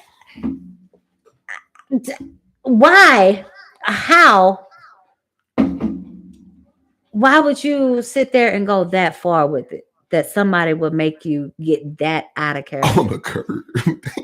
How? Or why is it worth it, besides the fact that you just yielding to the anger, yielding to the frustration, that even when people trip off when somebody want to leave, if they want to leave, bye. If you want to go, chung deuces, I'm not finna beg and pump and prime you to stay. Bye. If you gonna leave, you leave. I'm not finna sit there. Oh, you can't. If I can't have you, can't nobody have. It ain't that serious. That people got to act that much out of character and take it to the extreme that they want to hurt the person, that they want to try to keep them all bound and wrapped up to themselves. Is why? Other than the fact that I believe because it's because it's the intimacy of it. When you love somebody and you know that you are one to that person, it raises emotions to where even the Bible said it's even in the Word of God. It's in Proverbs to where King Solomon talks about the wrath of a man. That if you cheated. And King Solomon talks about the wrath of a man and what he would do. Like, you don't want to be on the other side of a wrath of a man that you cheated with his wife and he found out it's you. He gonna come and destroy you because it does something. Love is an uncontrollable thing. that you can't say, well, I'm not gonna do that, because if you're not gonna do that, then you really just didn't love that person. Love make you act like that, period. Because it's like saying, there. Wait, you go back. Why all, you say you don't really love that person if you don't do that? because the thing is, because with love comes all that. Love comes over protection. Love comes, this is mine, own it. Love comes with love, all that. Think about it. No, let's do this. We gonna go. If you don't want to look at it like that, let's look at God. If I was to sit here and say that, you know what, I'm gonna share time with that Nissan Pathfinder out there, between that Nissan Pathfinder and God, I'm gonna share time. I'm using it as an example. I'm gonna share time. God will literally destroy that Nissan Pathfinder because he don't want that Nissan Pathfinder to get his time. If I say, man, you know what? I'm gonna sit here. I know God want me to do this. I'll spend time with him, but I'm gonna go ahead and I'm gonna do this right here. And God will find a way to get that out of the way, because God don't want nothing before him.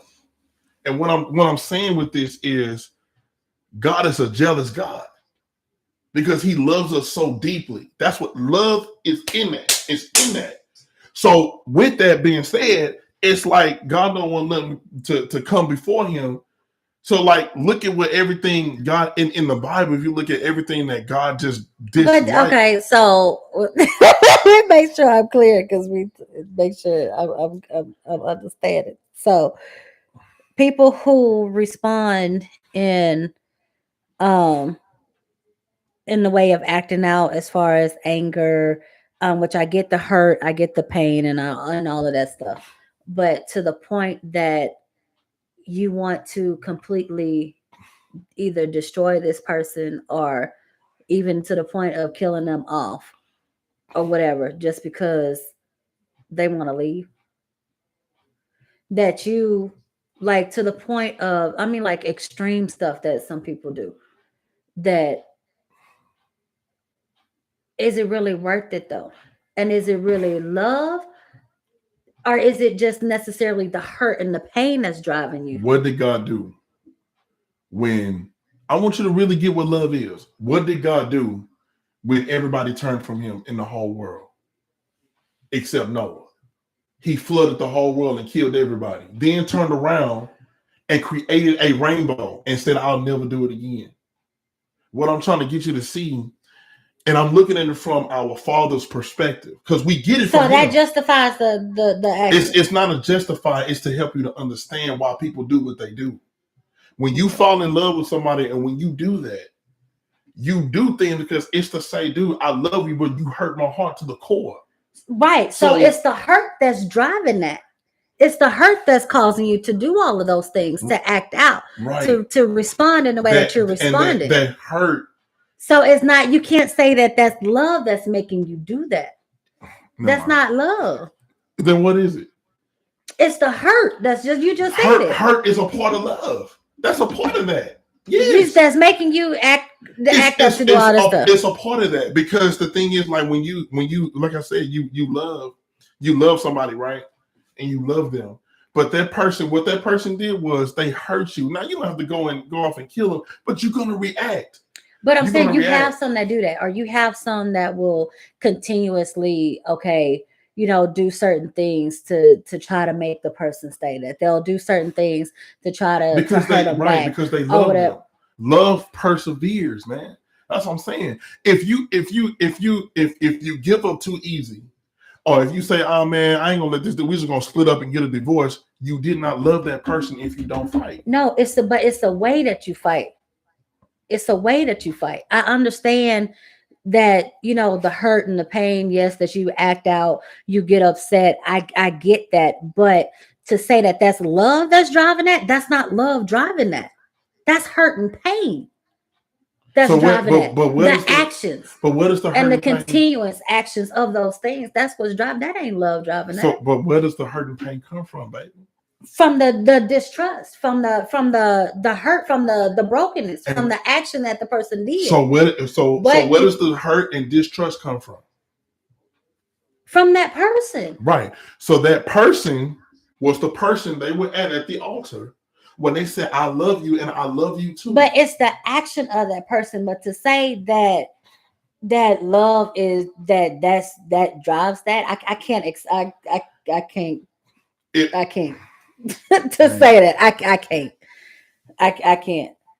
But to say that that's Yo, what listen, meaning, your and maybe son- I'm not explaining it on my end right as No, far as you what I'm are. meaning, that the actions of someone, as far as how you, okay, so this person did this to you, right? If your sons got on drugs, you love your sons, but they got on drugs. Wouldn't that make you angry if they got on drugs?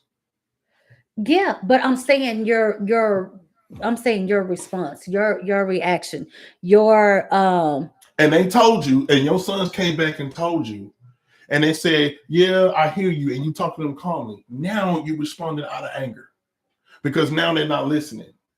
That anger and that frustration has come from because you love them. You get what I'm saying? So when somebody hurts you or hurts your heart or somebody do that, it comes from because you love that person. But if somebody say, if let's just say if somebody was with somebody and they hurt them, and if that person responded in a non-caring attitude and said, man, you know what, she did what she did, man, I ain't finna care about that, whatever, man, I'm finna go do what I gotta do. Then no, not truthfully, okay, yeah, that's not what I'm meaning. I'm meaning that, okay, yes, somebody, okay, if you've gotten hurt or whatever. Mhm. I'm saying in the way that you continue to act out, or to say, okay, if this person does leave, or this person wants to leave for whatever reason, wants a divorce, no matter whatever the issue is, Right. that they leave, but then you start, well, no, you trying to you doing hurt to this person and make them stay, that you trying to pull them in. Oh no, you can't go nowhere. You start beating them or whatever to make them not leave. I'm talking about those type of actions. Like that's not love. That's not showing love. Talking, okay, so you're talking about those who are abusive and do things because of the fact that somebody said that they want, even in even in a relationship, not even a marriage, just even a male and female, that those that always for some reason got to bicker and physically fight all the time. And it could be mutual comeback. It ain't even necessarily that it's just the dude or that it's just the female, but you're doing these things, these tit for tat things. That's not love. That's what I'm saying. That stuff. I understand the hurt and you react, because yes, you were in debt, that you love them or whatever. But I'm saying when you're doing things constantly as a get back at, or because that's how your whole relationship is, y'all fighting 80% of the time. You're hurting each other. You're trying to get each other back for whatever reason, because you did this to me, I'm gonna do this to you. That's not love. No, that's what I mean. And not to say that not being forgiving is what you're right. saying, And I'm not saying that you just that if somebody want to leave, that you just just straight up. I'm not saying that you don't put up a fight, but it's the way that you fight. You don't fight physically with that person. You don't fight by being angry, start smashing and trashing their stuff. You don't fight in that type of way. I'm saying, at what point, when does that stop? Because yes, you do get angry. Yes, you do get upset. Yes, you do act out, because we're not perfect. That you are going to want to act out, because yes, you were hurt. Yes, because you were hurt, and that really tore you, and it's understandable. But at what point does that stop? You change the way that you fight. Because question. If you love them, you'll change that. That won't be all that you continue to give them. I mean, it depends on what the person is, because like if you're trying to relationship wise, if you're trying to work on it, if you're trying to work on it and make it better, yes, you had your rough patches, or your rough season or whatever, that yes, you all went through this. But at what point? Because if there is love, that you take it to beyond the hurt, that you take it to the point of forgiving, that you take it to the point of trying because of love. Right. that's when that love come in. Not that love don't make you act all like that. Right. You just get hurt. So that hurt and that pain brings those actions out. That hurt and that pain, because that's your flesh now feeling it to the core. That's that's you start thinking about all the years and stuff you indebted to this person. And you want to retaliate, you want to act out. But if they're supposed to be love, at what point does that stop? I mean, with that's a good question, because with some people, like we were saying earlier, some people consider love in certain things. We know what God's love is, but again, God can be a terrible God at the same time. We have to understand that with love, some people grew up in the streets. Some people grew up in the hood. Some people think that, hey, this game, like some people go to this game or whatever, they go to whatever makes them feel that they're a part of something. Yeah, I get that comfort, especially when they get into a relationship and it wasn't taught or was something, they would bring that into their marriage. Now, if you got the husband or wife that came from two different hoods, and you got hoods come together, then it's going to be a hood marriage. However, they may do things differently, but at the end of the day, they'll still say, I love him or I love her.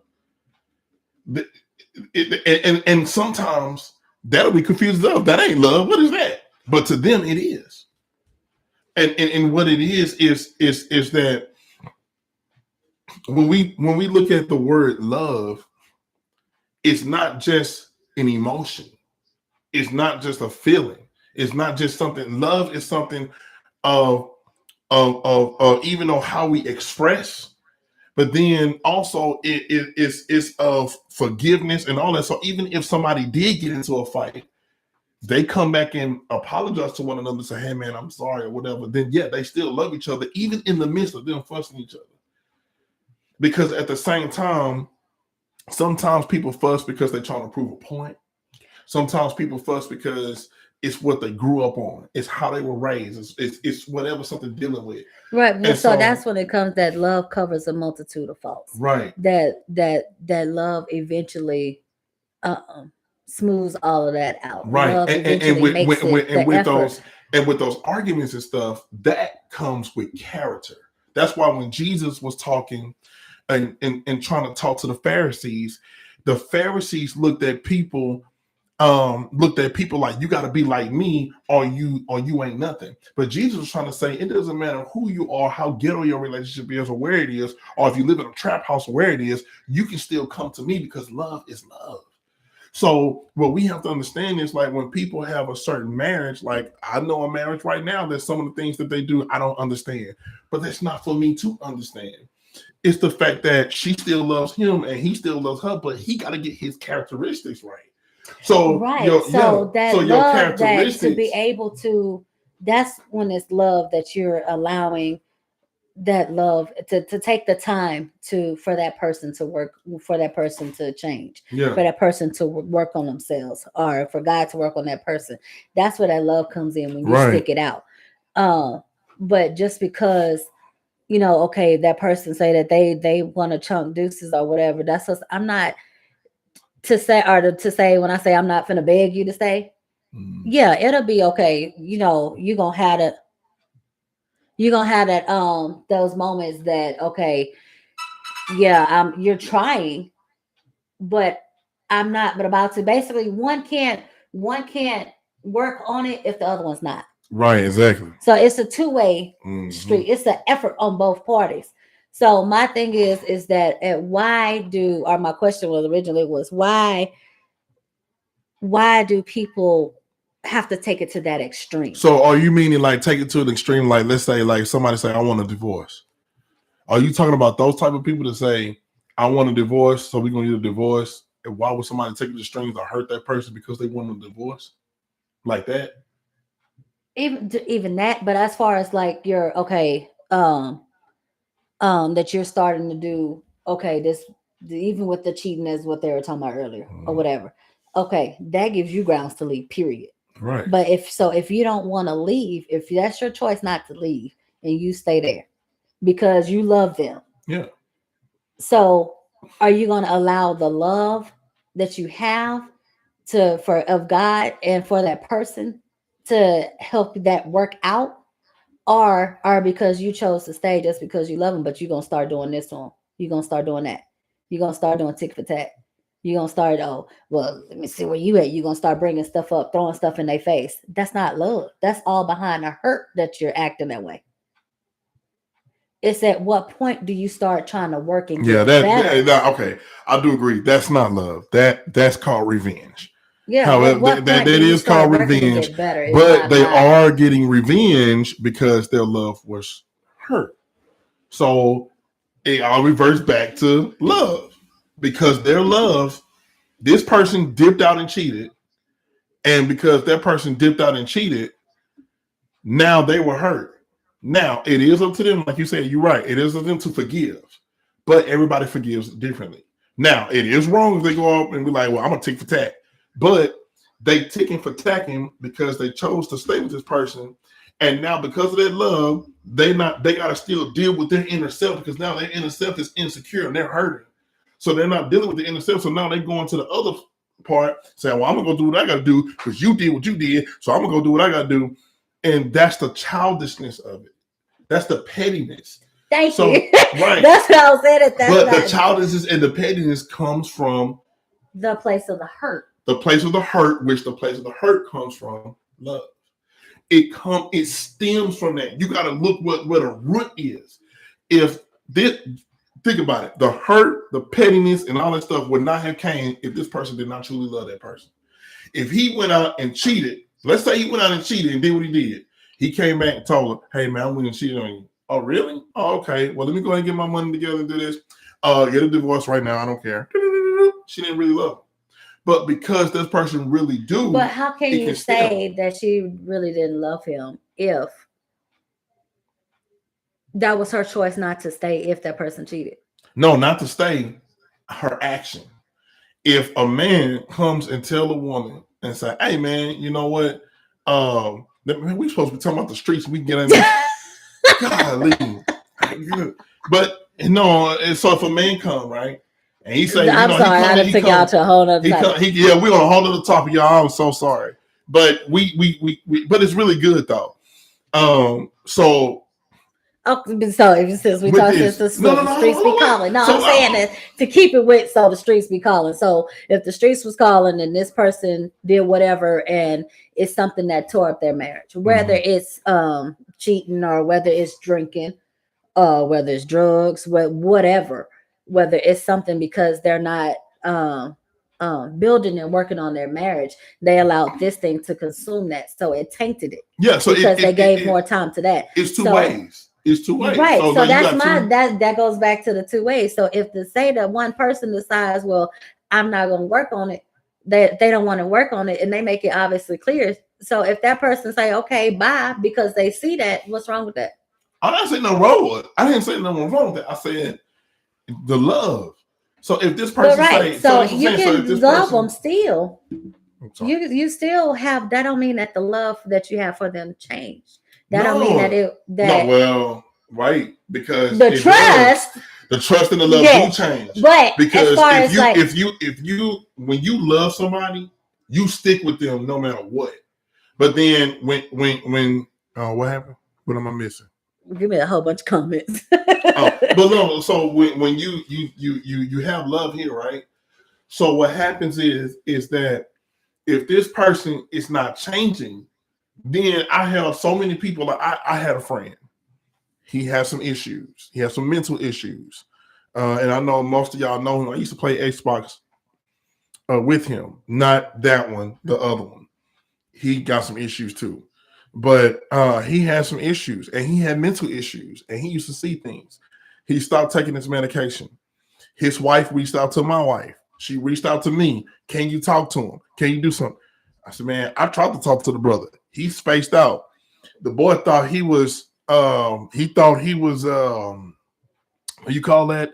He thought he was the prophet and all this other stuff. And talking he's seeing demonics and demons and all this other stuff and everything, and then talking stuff and doing craziness and stuff and doing stuff to, and doing stuff to his daughters. And she was like, I can't take this no more. And he decided to stop taking his medication. He was supposed to take his medication, but he stopped. She stuck with him and told him, hey man, I'm going to stick with you through this. I'm going to do this and this and whatever. And people was telling her, well, if you leave him, then you wrong. You got to stick with him because he's sick and you ain't helping him. No, she did. And he wasn't listening to her. This man went all the way off the wall to where CPS was about to take his kids from both of them. She had no choice but to go and get a divorce because she don't want to lose her daughters. So at this point, I'm saying like, she had to go and say, hey man, I love them, but I gotta go. I love my kids because you're not trying to change. And so with that being said, like just like a situation like that, she had no choice because he wasn't trying to change. He wasn't trying to take his medication. He thinking he good when, bro, no, you need to take that. So it's like, it just depends on, what that person is. Like, hey man, you don't love me if you're not willing. You don't love me and your kids if you're not willing to take your medication and change. Because you think you all that. You think you okay. You're not. You're causing harm to the family. You see what I'm saying? So it's like with both of those. Like what I believe, like with she trying to figure out who it is. I know who you talking about. Yeah, I know you. Yeah, I'm not trying to put his name out there, but it's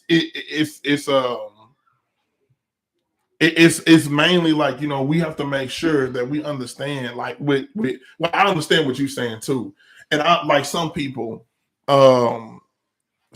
take it to the extreme when somebody wants a divorce. They try to get mad and try to blow up, slash people. Cars and tires and stuff. Right. That's what I'm saying. All of that. And that's what I get your probably an initial reaction because of the hurt that you might do something like that you might do stuff like that. But my point is, again, to say that, oh, it's because I love him and he hurt me. No, that's not. It's the anger that took over. Mm-hmm. That the reason why you're acting like this. Because if I was being angry, but sin not.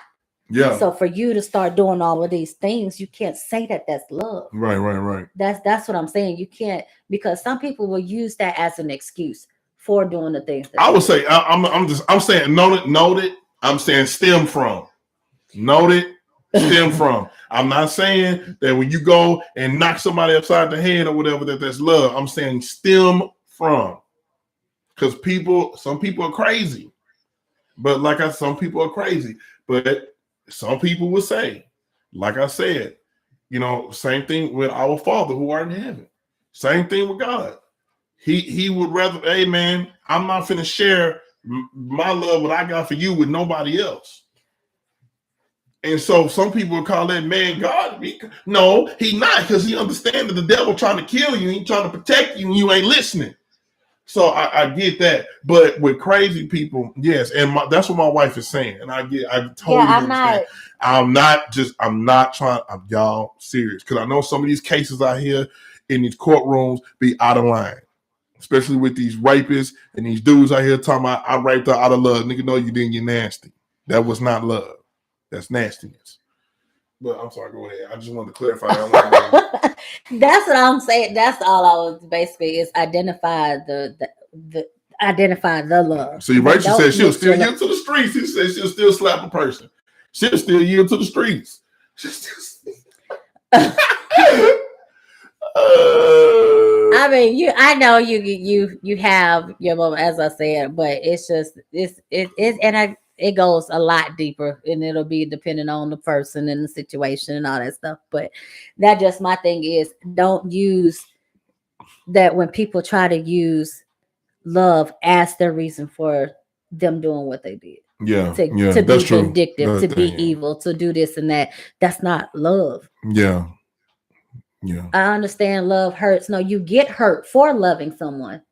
It's not that the actual love hurts. Mm-hmm. It's you just get hurt from loving someone. So love itself does not hurt, but it's what you experience when you. But it will make you. It can drive you into doing bad things when you really love somebody. Though, look at prime example. Look at what King David did. He he loved Bathsheba, but he didn't want nobody to find out, even though he did it out of sneak. He didn't want nobody to See, find out. that was being sneaky and trying to cover that up. But he still loved her though, and he loved his son. Well, no, that was more so his image and pride too. No, because if that would have happened, Bathsheba would have died and his son. If that man would have found out, because the man, he was the head general of his army. If he was back then, if you found out that somebody slept, he would be head. He would have killed him. That's why I was like, well, wait a minute, let me cover myself. Yeah, he did do it for that, but he still went out there and did what he did. But what they saying? Which one? Okay, so hold on, Mama keep answering questions. That's what I was trying to figure if you were talking about that question. I didn't want to say a question. Do y'all think online dating is good in these days and time? I'm not gonna get into that because that is a whole nother subject. That's a whole nother subject. I couldn't even tell you. I couldn't even give a yes or no on that. So if we can, the only reason why I'm saying it because we already went over our time, and I don't want to go even further because it's 9:00. So what we gonna do is you just have to be careful. Just to answer that question, you have to be careful. But as far as it's so much different stuff out now, and so many people that are that like the catfish or that are trickery and all that stuff. It's a lot to that, and you can't just flat out. Because I don't know all of the sites and stuff that's out now. I know it's way more out than when me and him met online. We're going to talk about that next time. It is 9:10. So what we're going to do, like I said, we can talk about that going on. We're going to make this a continued episode. We're going to make a part 2 when the streets be calling. Because guess what? The streets can be calling on them websites. See? So we're going to talk about that starting next week. So we're gonna talk about that dating game. Let's talk. That give you time to look because I don't know all the stuff that's out there. We're gonna talk about that next week, and we're gonna get on that because that is a great question because a lot of people. But how long have? All right, wait a minute. Next time, if Rachel answer, how long that they've been married? I don't remember. Yeah, we a product of online dating. Me and him were online dating, and she said it was. So we're not saying nothing. In today's time, it's different from what it was back then. And I know that for sure. Because some of the stuff, like with Brandon, he just got married. 11 years old. And yeah, that's a long time ago, Rachel, because my friend Brandon just got married and he told me some of the stuff that they do in the single game online. No. So, like I said, I might have to get my homeboy on here. Matter of fact, I'm going to try to do that. I'm going to try to get my homeboy on here next week. Because some stuff, man, they got some new stuff out there, man. Especially you got to watch yourself with. See, we get in it. No, next week, it's a lot of stuff out there, seriously. But next week we're gonna get into it, guys. It's 9:12 because I try to hit the 9:00 hour and then kill it. So what we're gonna do is wow. What? Wow. Oh, she said they met on Craigslist. Oh, we'll save it for next week. Next week, guys. So listen, I'm gonna put a plug in it. We're gonna put a plug in it. Next week we're gonna do Calling the Streets part 2 as far as the dating game on about online dating, meeting somebody online. You guys who are watching on Facebook, please click like, subscribe, and share on YouTube if you can. Those who are watching on Facebook, please click it so you get those notifications, and it'll be great because it'll support the channel and it'll bring more support to the YouTube channel. I'm trying to grow the podcast on there and everything like that. I appreciate all those who tuned in on YouTube. I really appreciate it. Those of you who are tuned in on YouTube, please go and tell a friend, tell somebody, hey man, TJ's 100% Real Talk is live on YouTube Friday nights at 7:15 with your boy TJ and the KLE. Hold up. And also giving a shout out to all the businesses that are on here. We have Gwen's Lifestyle, Yanita's Life Journey, and I know Rachel Maiden has a business as well. If she could put that in the comments so that way everybody can see it. Also, my wife has the Final Touch Jewels. So Mother's Day is coming up. If you want to get something for your mother, hey man, tune in. We might, if my wife do a special episode of Final Touch Jewels, I'm gonna be on that bad boy because we gotta push these jewels out for Mother's Day. It's gonna be awesome. Mother's Day is next weekend, so we gonna get in here and get it in and tune in. I don't see Rachel made it business on that just yet, but she creates. I believe it's. Oh man, Right, you gotta tell me. You gotta help me out. Sis, you gotta tell me out what you make because I don't want to say the She wrong does thing about your stickers. business. I know. I think she did. I know she Sticker. made- Okay, stickers. Okay. Okay. Yeah. I thought she made notebooks and planners too. Now, is but it don't hold me stickers? to Is that it part. is it stickers for Journals. books? Okay. Journal. Okay, thought for she journals. did Okay. journals. So journals and everything like that. I've seen some. You know what, labels? Yeah, journals, labels. What's the business name? Yeah. What's the name? The IG and the Facebook for it. If you have either one, I know she got the IG for it. I don't know about Facebook, but yeah. Okay. Labels. See the name. She's on TikTok and IG. Yep. We need the business name, sweetheart. So everybody, when people watch the video later on, they see your business. Oh, okay, that's the name of the business. Ray made it. Okay. So sorry. I didn't know. I couldn't remember. I was trying to picture it. The name of her business is Ray Made It, and she does stickers, journals, labels. Yanita's Life Journey has she's actually on YouTube. She does. I know she has a pie business that's coming up later. I don't know if it's called Yanita's Pies or not, but you can also check Yanita's Life Journey on YouTube. You can check Gwen's Lifestyle on YouTube as well. Gwen's Lifestyle, if you want to know about cooking or anything about housing or anything like that, about wanting a crafting or something like that, you can go to Gwen's Lifestyle to check that out. So guys, next week we're gonna get into it on TJ's 100% Real Talk. Click, like, and share. Share it on Facebook. Let people know TJ's 100% Real Talk. Thank y'all for tuning in on Facebook. Remember to go to YouTube. And yes, it's all yeah. But remember to check us out on YouTube. I see you over there, Miss Jasper, and I see you over there. Oh, who is it? I can't see that. That's Lady D. Lady D. Hey, come on, Lady D. It was several people that popped in and out. Lady D to YouTube. Lady Ash was on there. Miss Ash, y'all subscribe to YouTube, man, and turn those notifications on and click like. It will help me out greatly, and YouTube will start taking me more seriously. And I know when I get the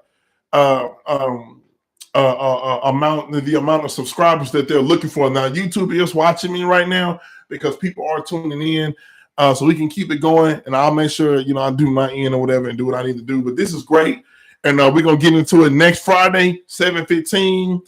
And we're gonna go hard now. Part two. We're gonna go hard.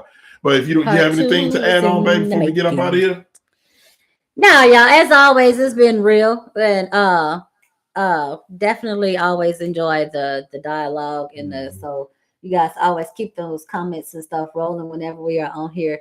And that help us and forgive us if we get off track sometimes. Yeah, and this time we didn't respond to y'all too, so I will apologize. But it got so good, so I hope y'all enjoyed it, man. I hope y'all enjoyed it.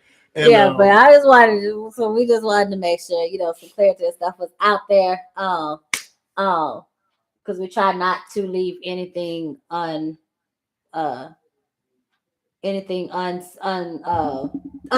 or unspoken or whatever I'm trying to say. Just flat out, just like no answer, nothing. But since we always try to come back and do a part two, if we don't, if it's getting too much into that, it's too good. So listen, it's a whole lot, and this is always a lot, and it's always a pleasure to be able to get different perspectives from married, young, old, or whatever you consider old. So to have those different experiences and point of views in the chats and things that keeps things going, and to always be able to come back and relate it to the word of God is the whole point of this. So and we will have some scripture next time, so Lord, please give us. But we still. Well, no, we said the scriptures. We just didn't say where they were found. Yeah. We said some of the scriptures that mentioned some stories or whatever. But it was good though. It was good. It ain't like it would have wasn't in there. It was in there. But y'all, tongue deuce, man. Until we meet again, man. Y'all take it easy. Y'all stay blessed, and y'all already know. Show your muscles. Peace. You gonna block mine? You gonna block I mine? ain't got none. Why you blocking mine? Yeah, let them see that. That's that jiggle. Peace, y'all. Love y'all, man. Y'all take it easy. Peace.